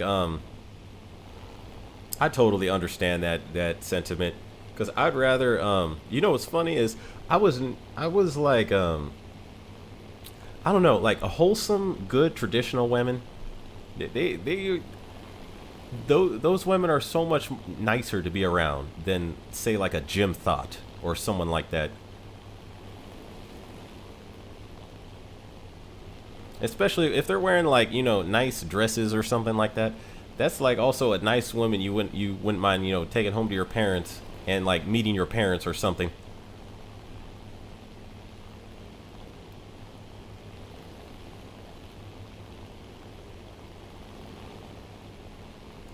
Y'all remember Harley Quinn from the animated Batman series from the 90s? That is one of my favorite cartoons, by the way. The animated Batman series and the Justice League series. Some of my favorite cartoons. Okay, wait. Full body suit, but drove every man mad. Or Poison Ivy with her leotard and tights. Dang. Okay, so to me, the hottest girl from the 90s Batman series was Catwoman. Catwoman, not in the later half of the series, like when they made the new Batman series, or the new Batman animated series. I mean the older, in the early version of the Batman animated series, Catwoman drove that woman. I was like, oh gosh, and I was a kid at the time when I was watching it, but I understood. I was like, dang, I understood Batman's taste right at that moment. It's like, the Batman is a man of culture.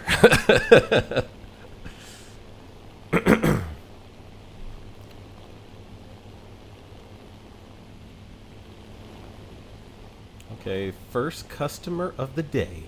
This is Zero. Unless one of these guys dives on me.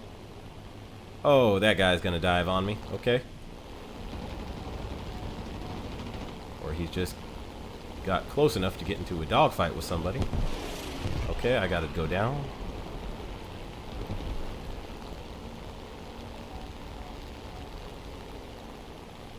Okay, he wants to fight me.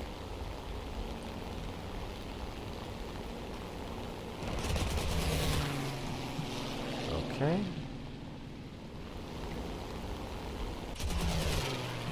Ah, slow firing cannons. He went right through my line of fire like it was nothing.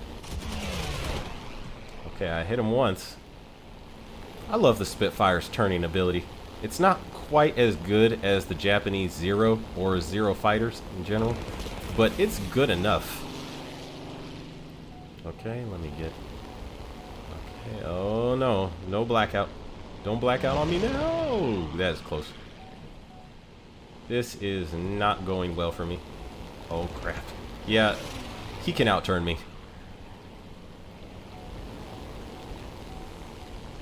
Ah. Oh, I lost. Oh, I G-locked. Oh crap. Okay. On G-lock. Oh crap, this is bad.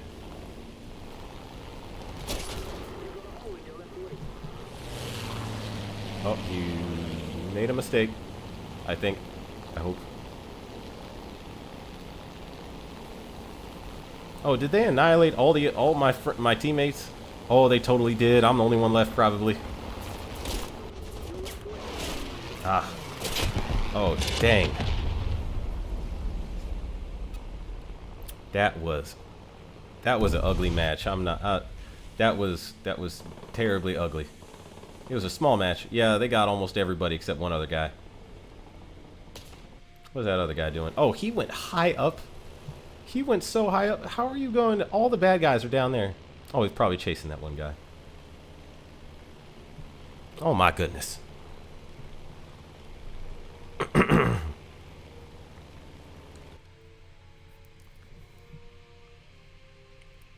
See, yeah, the flashbacks. Cheetah, enough said. Cheetah is... Oh, so, I liked, my favorite, no joke, my favorite DC girl in all of the DC animated series is Wonder Woman.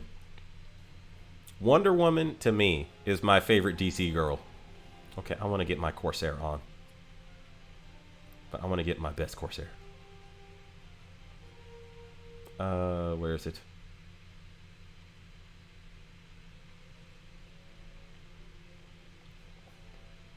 Okay, I like this one. Actually, wait, where's my... No. Where's my Marine Corps one? There we go. This one. Okay. Switch you. Oh, nope. Switch you back to this. Oh, wait, this Corsair, the Marine Corps Corsair, is probably the best plane for its tier. Maybe one of the best planes for its tier in the game. Anyway. See, yes, the flashbacks. Does the Spitfire have combat flaps? I don't think so. See, you died because you were thinking about Catwoman. I mean, hey, that I can't blame. You can't blame me for that one. My favorite DC animated series girl though was always Wonder Woman in the Justice League series, because I was like, dang, she really was the best girl.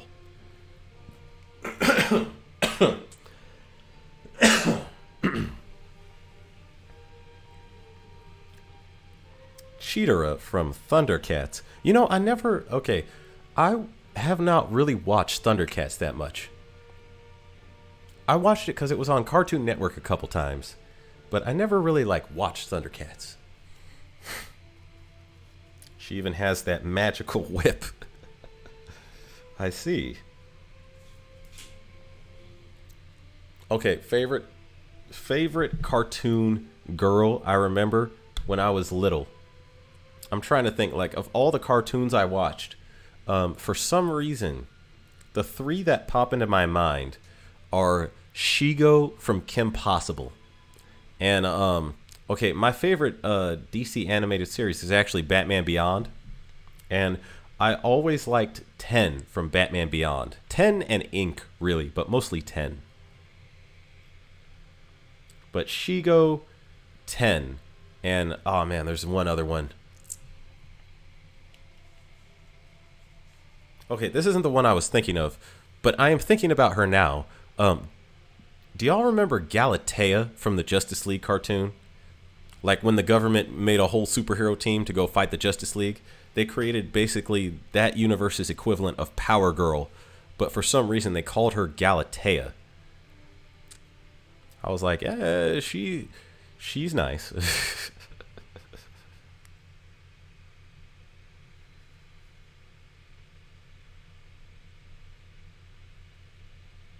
My goodness, how long has this stream been going? I need to check something. 3-hour stream. Wow, time flies. Time flies when you're having fun.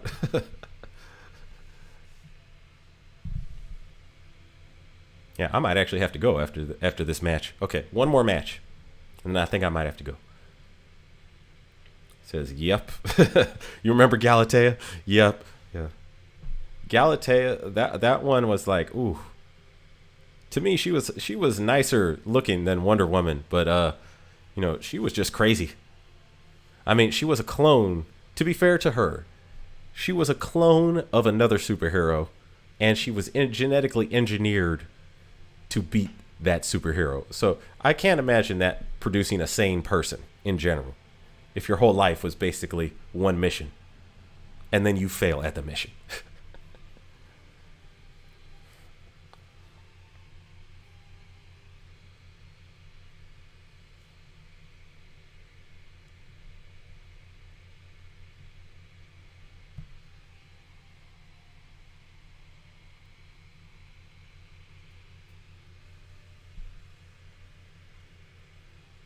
Wow, this is a long loading screen. Or long loading, okay, I gotta watch myself because Dietrich's gonna get me with the "that's what she said" joke. This is a long loading time for a match. Mm-hmm. Y'all see that, right?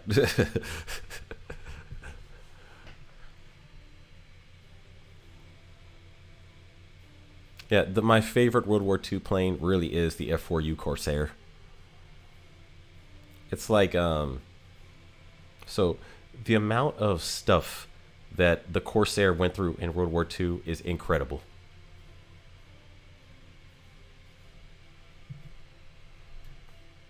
It's like, let's see, I clicked on this stream about half an hour ago. I've really enjoyed talking with you, and I am now subscribed. I look forward to watching more of your videos, but I have to go now. Oh, well, this has been fun, Bryson Mansell, and thank you. I'm happy you enjoyed the stream. Dietrich says, check your Discord. Oh, okay. I will check my Discord.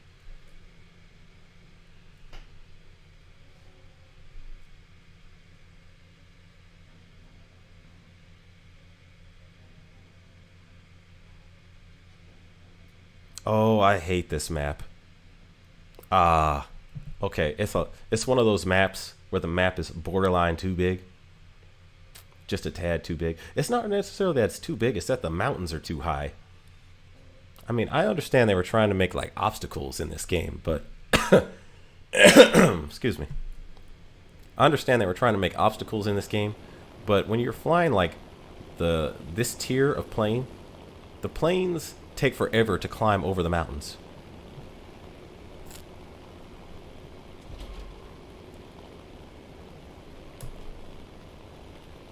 Okay. Who I got on my team? F6F, P-51, Focke-Wulf 190, Ju-87, and a B-25. Okay. Okay, this will be interesting. Mostly a good batch of solid World War II kit. Let's see. Galatea reminds me of that one chick from Teen Titans. Oh, wait, which one? Are you talking about, oh gosh, what's her name? Tara? Because now I think about it, I'm like, the only major blonde, blue-eyed woman in Teen Titans was Tara. I also remember, I don't know, but she does have Raven's haircut. It's just Raven's the gloomy sort of goth princess type of girl. You know what's strange? My favorite character, my favorite female from Teen Titans is Blackfire. I don't know why, but her voice does weird things to my brain. I was like, I like Blackfire. I know she was evil, so I would never, like, realistically, she's probably terrible. She's a terrible person, really. But, I mean, when I was watching the cartoon, I was like, dang, Blackfire. You know, she's pretty fine.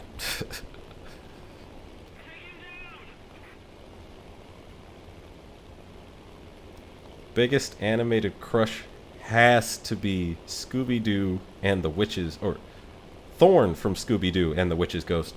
Oh wait, is she that okay, wait, was she the girl that did the rock video? Like she was in a band, and she was it was a rock band. Was that her? I remember there was some girl from Scooby-Doo that a lot of guys were going crazy over, and I was like understandable towards those sentiments. I cannot remember. So I watched Scooby-Doo, but I remember it was like this one show I would watch mostly at my grandma's house. And when I was at the house I grew up in, we did not have Cartoon Network, so I could not watch Scooby-Doo. Yes, the lead singer. Okay, so that I know which girl you're talking about. I know. Okay, that was Thorn. Yeah, I understand you, man. Totally understand you.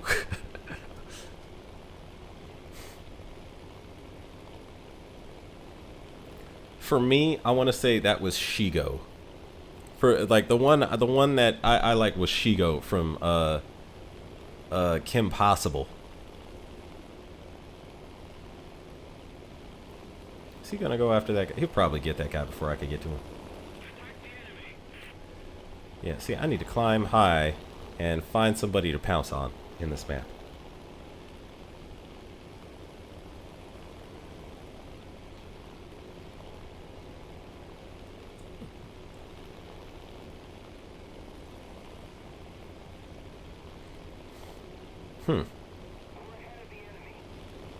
Okay, I can't tell if this guy is coming at me or if he's coming in my direction. Okay, that's what she said. Dang it. Dang it, I just caught myself. That's what she said. I did not mean to say that. Pause.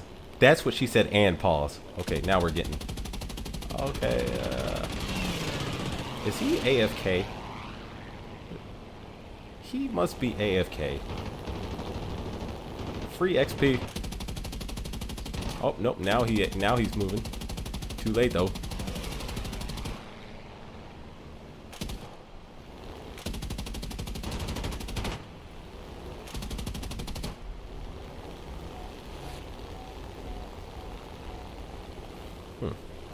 See, that's the closest guy.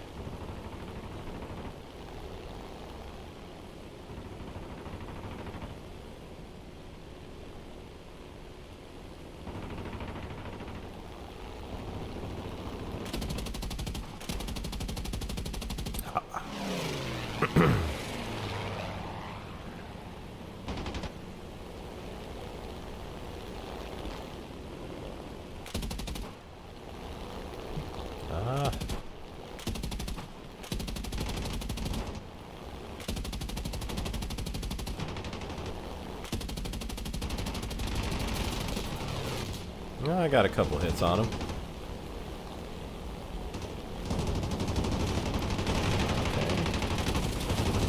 Okay, there's too much interference here.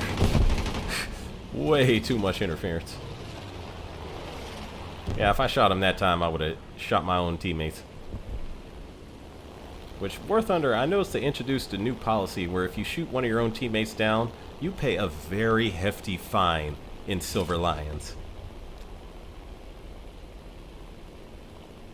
You pay a lot of Silver Lions now for shooting down an enemy teammate. Or not an enemy teammate, an actual teammate. There are no enemy teammates.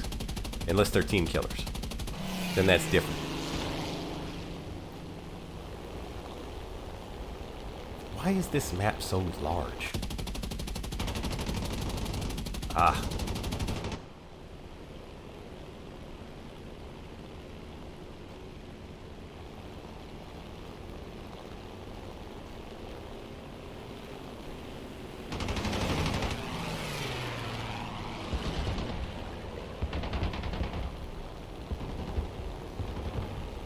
Oh, dang. Okay, well, he got one of our guys. Okay. Oh, I'm out of ammo. No bueno.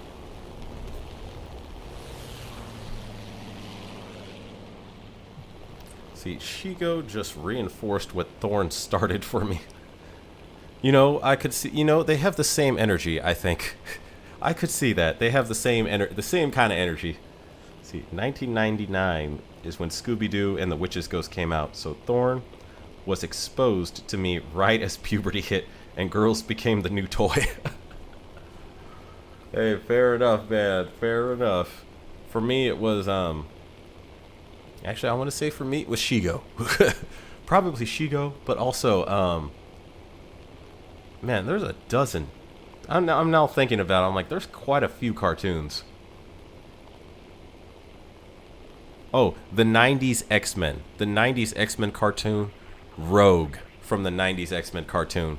She was another one.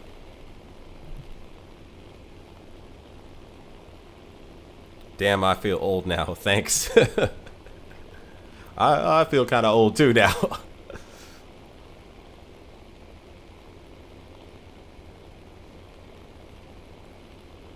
Because we didn't have TV, so we had video cassettes and rentals. Haha.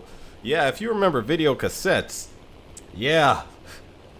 I remember video cassettes. VHS. I remember trying to record something on VHS was impossible. You were trying to like, it wasn't impossible. It's just, you had to record all the commercials. You had to time, and there was no like being able to just click on your like cable provider and have them like time the recording. You had to wait until your show or what you wanted to record was on TV, and then as soon as it turned on, slap the record button, and then you were and then you could record it on a blank VHS.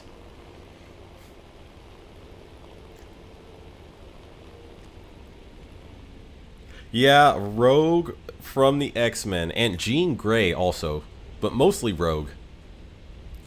Yeah, Rogue from the X-Men, definitely.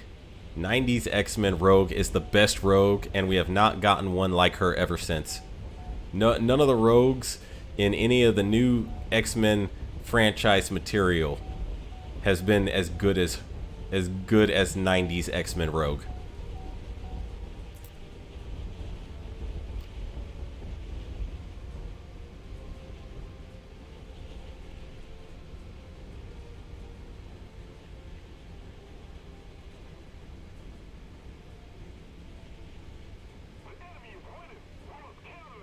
There was one other girl from 90s X-Men. Now that I'm thinking about it, I just can't.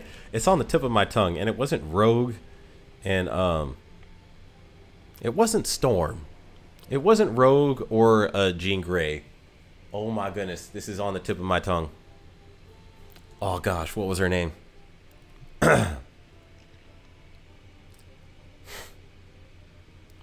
What was her name? It wasn't Lilandra. Was she a villain? Oh man. Okay, it's gonna come back to me at the worst possible time. Scooby-Doo, where are you? We got some work to do.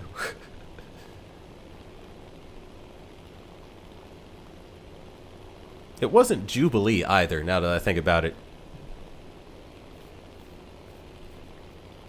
90s and early thousands had the best goth punk girls. Don't get me started on tomboys. Tomboys, oh gosh.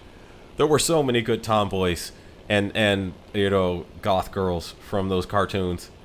Psylocke. Oh, Psylocke was nice.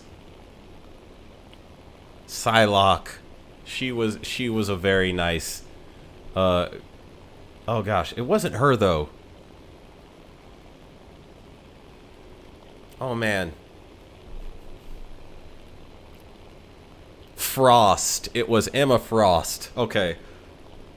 I liked Emma Frost. Even though, you know what's funny is now, her design now, if you look at her from the 90s X-Men cartoon, it's lackluster to all the designs that they have produced for her now. Like, almost all the designs now for Emma Frost are like 10 times better than the one they had for the 90s X-Men cartoon. Mystique. Mystique, okay, I'll give you Mystique. She was, you know, for a green-skinned, you know, shape-shifting lady, she was nice. She was just, she was creepy. I remember she was so messed up in the head. Mystique was possibly the most messed up in the head woman in all of the 90s X-Men cartoon, with the one exception being Jean Grey when she turned into the Dark Phoenix. Dark Phoenix Jean Grey is a level of insanity that was not ever surpassed in the 90s X-Men cartoon. Pure evil. Oh, I'm the only one left on the team. I was like, where is everybody? And everybody's dead.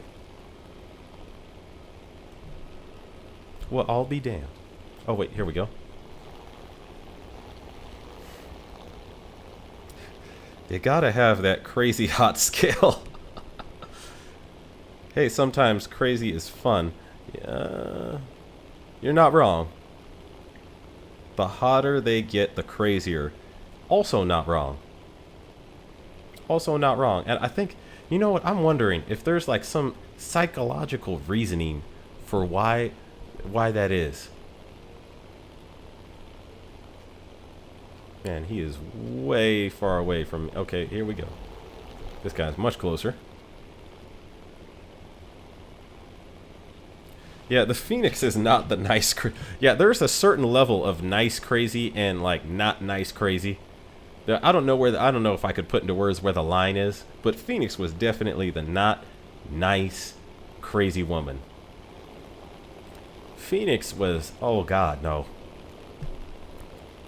It's like the last person in any, you know, superhero franchise world you would want to meet.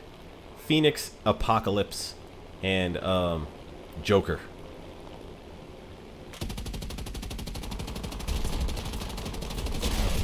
Oh, dang. Yeah, he had that. It was a Yak 9T. Oh, so he had that 45mm cannon. That's why he hit me twice and my wings flew off.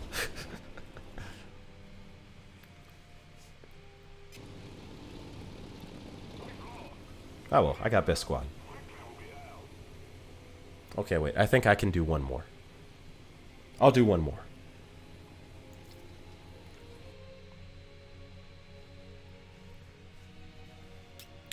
Once again, big girls will treat you right, and you don't have to worry about anyone else getting them. I understand that sentiment. I don't know. Big girl, not my thing. Big girls are just not my thing.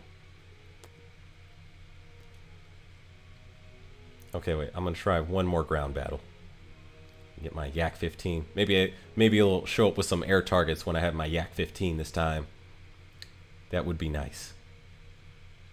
The Yak 15, if you enter this in ground battles, it's decent on the ground targets because it has these nice 23mm cannons with armor-piercing ammo.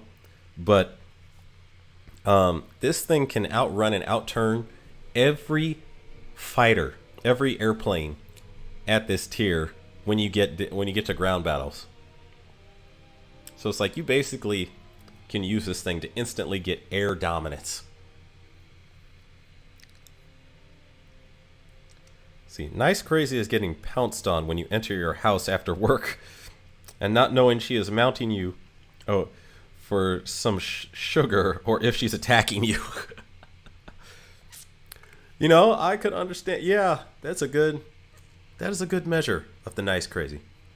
Both usually lead to the bedroom, one just leaving more scratches. Yes, this also is very true. Yeah, that is also very true. Usually.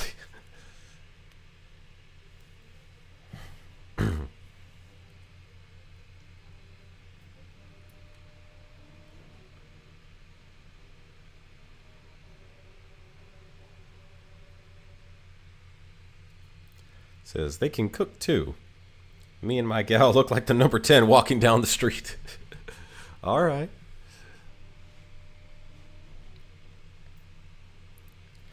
Me, I'm like, to me, the nice crazy. To me, the nice crazy is like, I'm trying to think of it in Azure Lane terms. Because to me, not so nice crazy is yondiers. Yondiers are the not nice crazy. Which is why, I once was involved with a woman who could sort of be considered not nice crazy. Maybe modern day yondier almost. You know, she wasn't like threatening to kill people or anything like that, like yondiers in anime. But whenever I look at a yondier in anime, I think about her. The first thing I think about is her. I'll be like, pass, hard pass. That's why I'm like, I don't understand why, you know, there's some guys that go nuts over yondier anime women.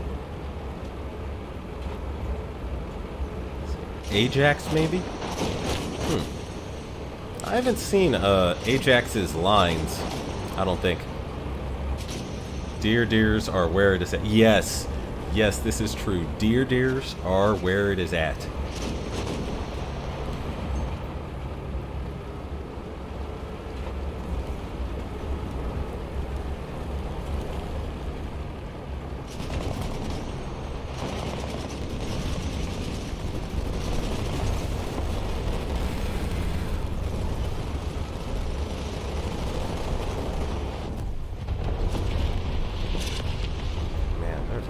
Explosions going on. And I'm like, somebody got killed. There's I can't see it, but there's a whole bunch of fighting going on in this map already. Okay.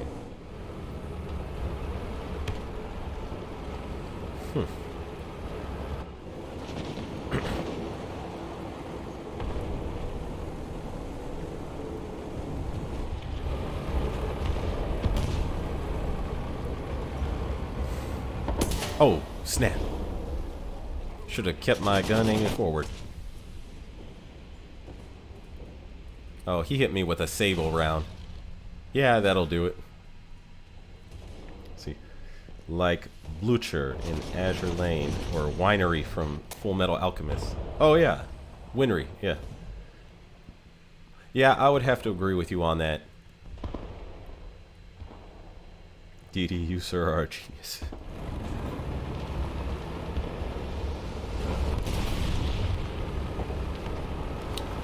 Okay, that was an ugly start to a match, but I'm going to keep going.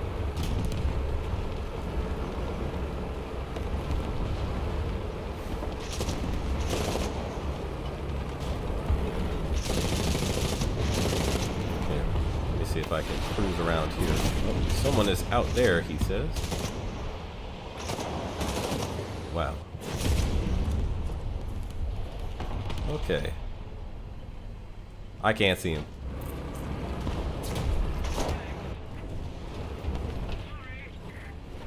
Someone is shooting at somebody out there, but I just can't see him. See, now I'm like nervous about moving up this road, because I'm like, if I look out there and I see them, someone's pointing out somebody out there, I'm gonna artillery strike that right at the edge.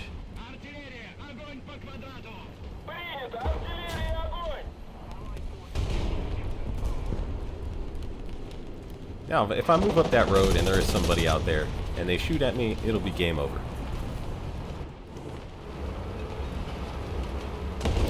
gotta move over here.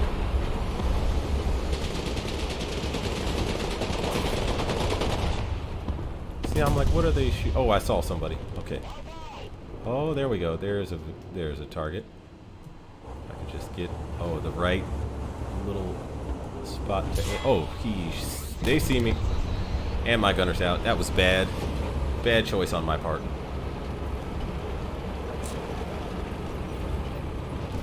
Okay. Well, that was that. Can I repair? Dang. Let's see.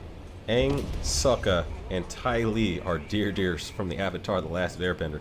Oh, yeah. Okay, Avatar The Last Airbender.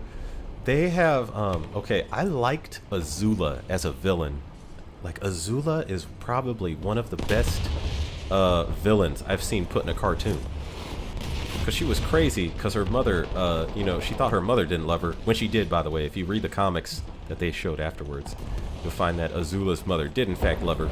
But she sent her away because she thought the Emperor was going to kill her.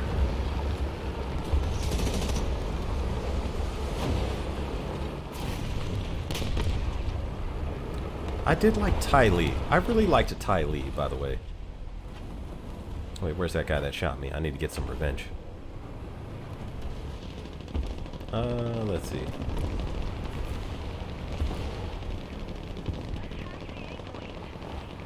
Oh my goodness.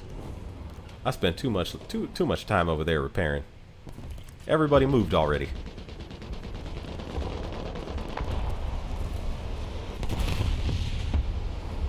Okay, so someone over there is lobbing. Oh, there he is. I saw him.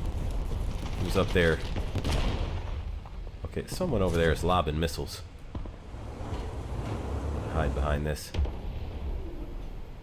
Okay, I have to wait, and maybe if I wait, because I saw him launch a missile, so he might reload and then go back up on that mount. Or I could shoot that guy over there.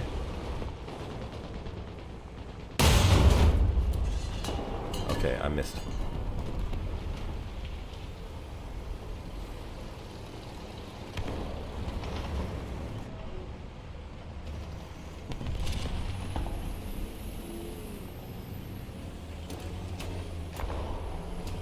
Ah, dang it. Everybody moved. I'm gonna launch an artillery strike. Right there.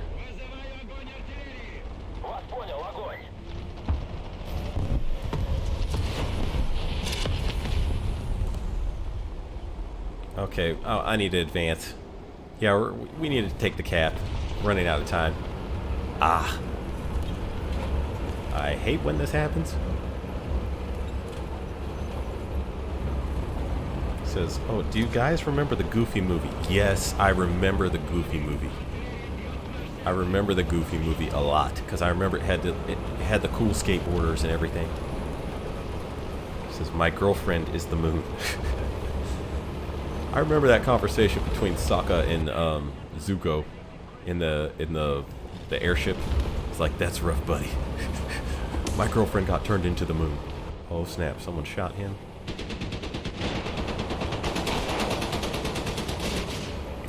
Oh. Oh wait, attached tow cable.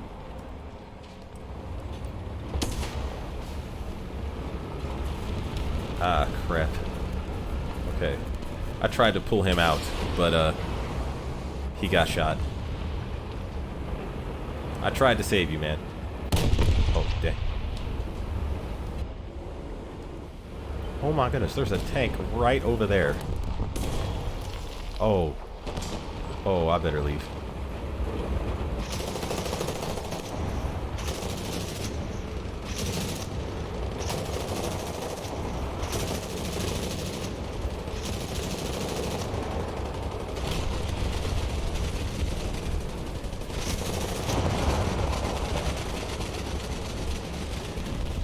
Oh no.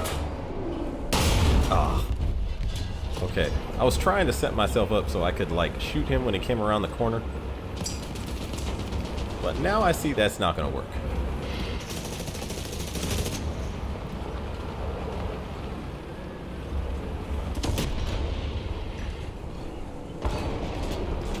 Okay.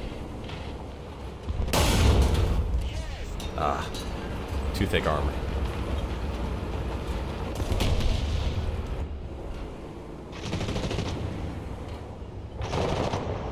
Oh, this is gonna be a long reload.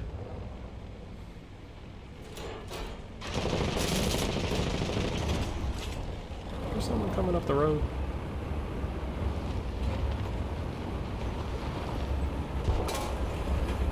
Yes, there is. Okay. I hit him. No penetration. Ah.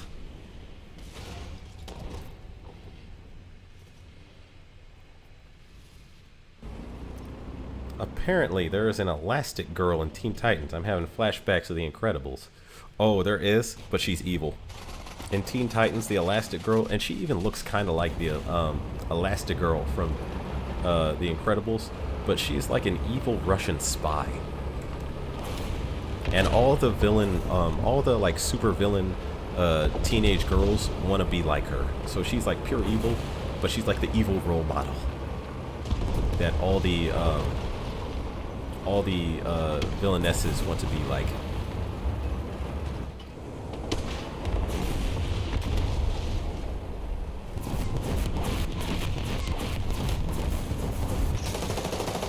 Yeah, we lost this match. We lost this match bad. Oh wait, did I just get shot at from? Oh, that's a dude. Oh crap, this was a bad move.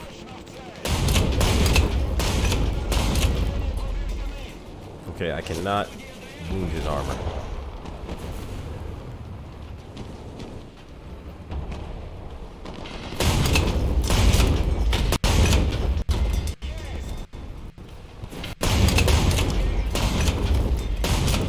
Hit him, but I can't wound him. Like, I don't know. Oh, dang. Yeah, that was bad. This is a bad match. Yeah, he has tough frontal armor. I don't know what vehicle that is, but he has tough frontal armor. Alright, all I'm left with is my pickup truck. Which I mainly have this thing for defending the base from planes like that. If I could just get to a position where I could shoot him, that would be great. Oh, man. Oh, my goodness.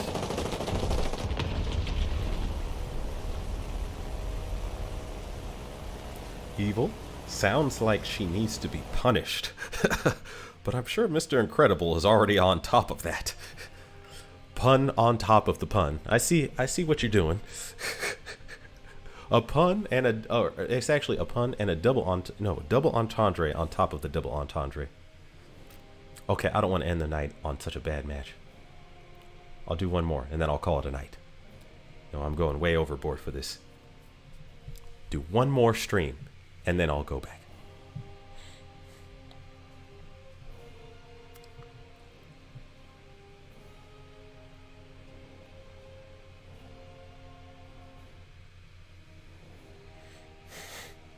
Yeah, so I forget what her name is. The girl from Teen Titans. So I don't know if you remember Jinx from Teen Titans, but she's like the evil villainous girl that has like bad luck powers.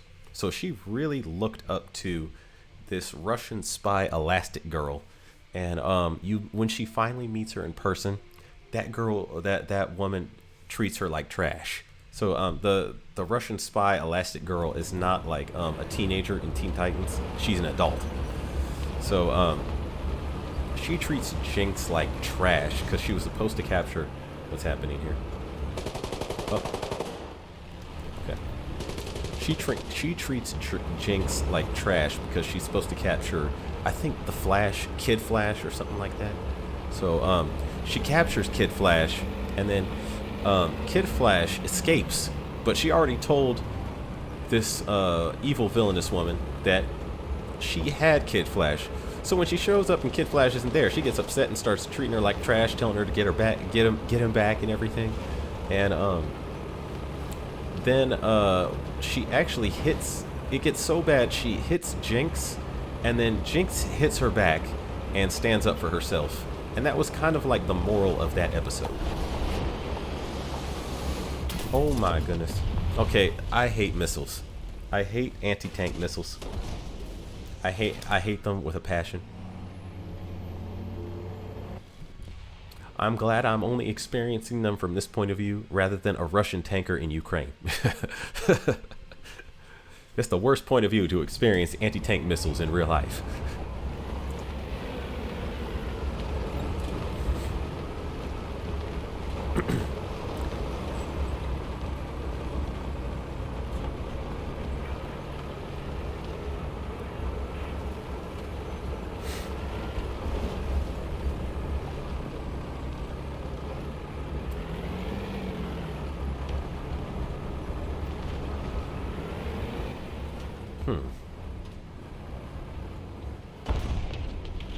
Somebody got blown up.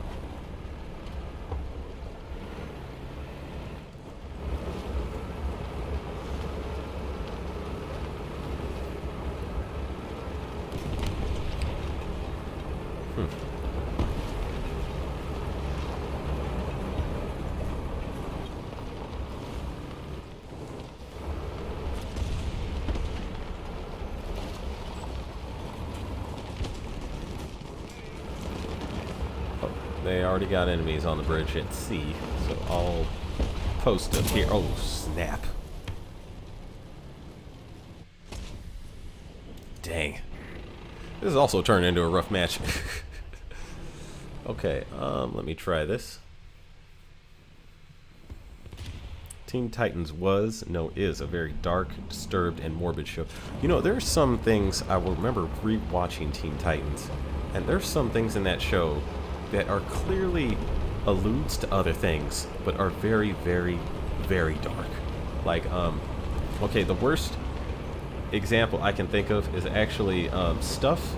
Okay, my favorite villain from Teen Titans is actually Slade, who he's really Deathstroke, but they admitted that because it's a children's cartoon, they can't call him Deathstroke. Oh my goodness, are you serious?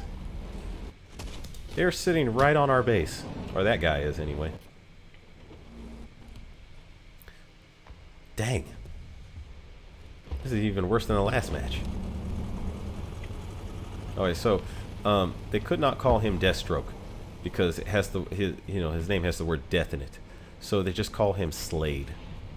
And he's voiced by Ron Perlman in Teen Titans, and he is the second best cartoon villain I've ever seen.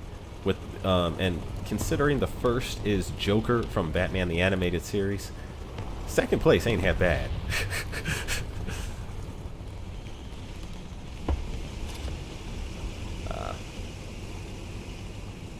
Okay, if I find that guy on the edge of the map over here, I'm gonna shoot him.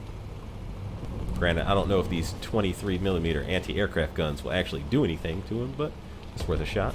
25mm. Okay.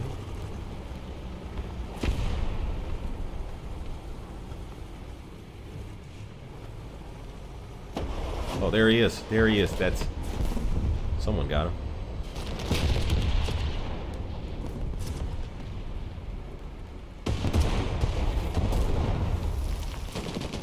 That wasn't him. Never mind.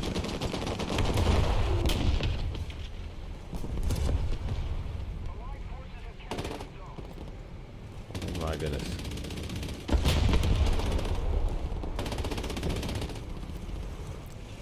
This is literally the worst map for visibility.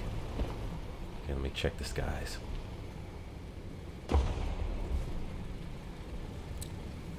Do you remember Joker's revival episode in Batman Beyond? That was messed up, yeah. That was very messed up. Oh my goodness, there is someone over here. I just can't see him. Okay. I'm gonna hide the front of my truck behind this giant rock. Yeah, the whole fact that he had stuffed himself in a chip and then implanted that chip into, you know, Tim Drake Robin. There is someone over here. I cannot see who they are.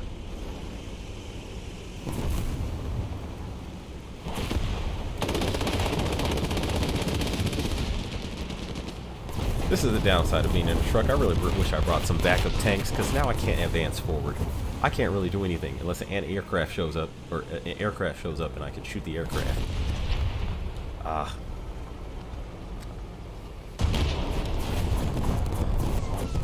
Okay, I'm gonna hide right here. I need a better vehicle. Yeah, that's the guy that I was thinking of. Or no, was he? Or I could just follow this guy.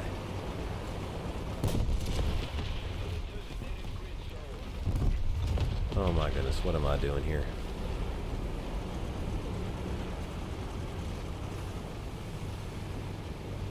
This really is a bad position to be in.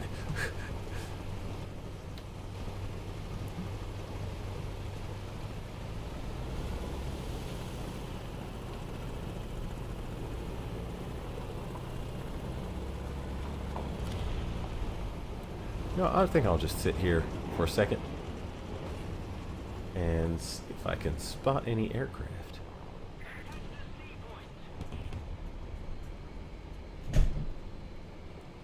Yeah, I remember. Oh, there's one. There's one. Okay. He's coming this way. Or not. He was coming this way, but now he's not. Oh my goodness. Drifted a little too much there. Okay.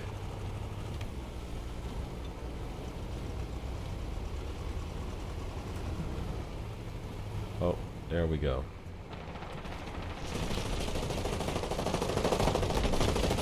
Okay, I can't get a shot on him.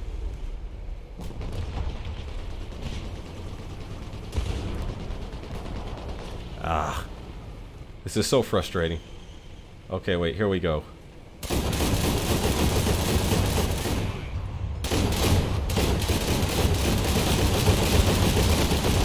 Oh, I hit him. Okay, I hit him once.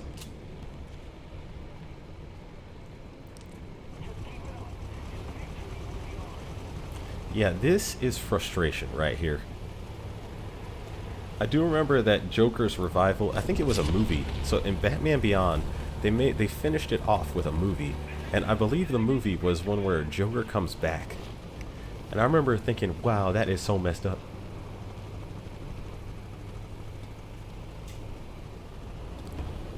I also remember Slade in Teen Titans, if you listen carefully to his lines when he's talking to most of the Titans, they sound extremely, let's just say, what's the word I'm looking for? It's a word that rhymes with grape.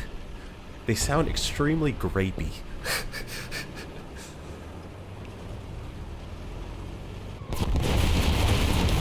So, time to leave. Oh my goodness. And that was that. Well, that is the end of my participation in this match because I now no longer have any vehicles. At least I got a cap.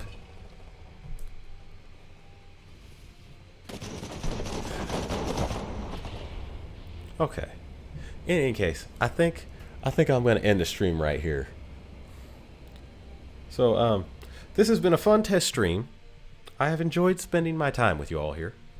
And I wish you all the best. Or as I say in my Azure Lane videos, farewell and following seas, my fellow Shikikans. And take it easy, guys. Good night.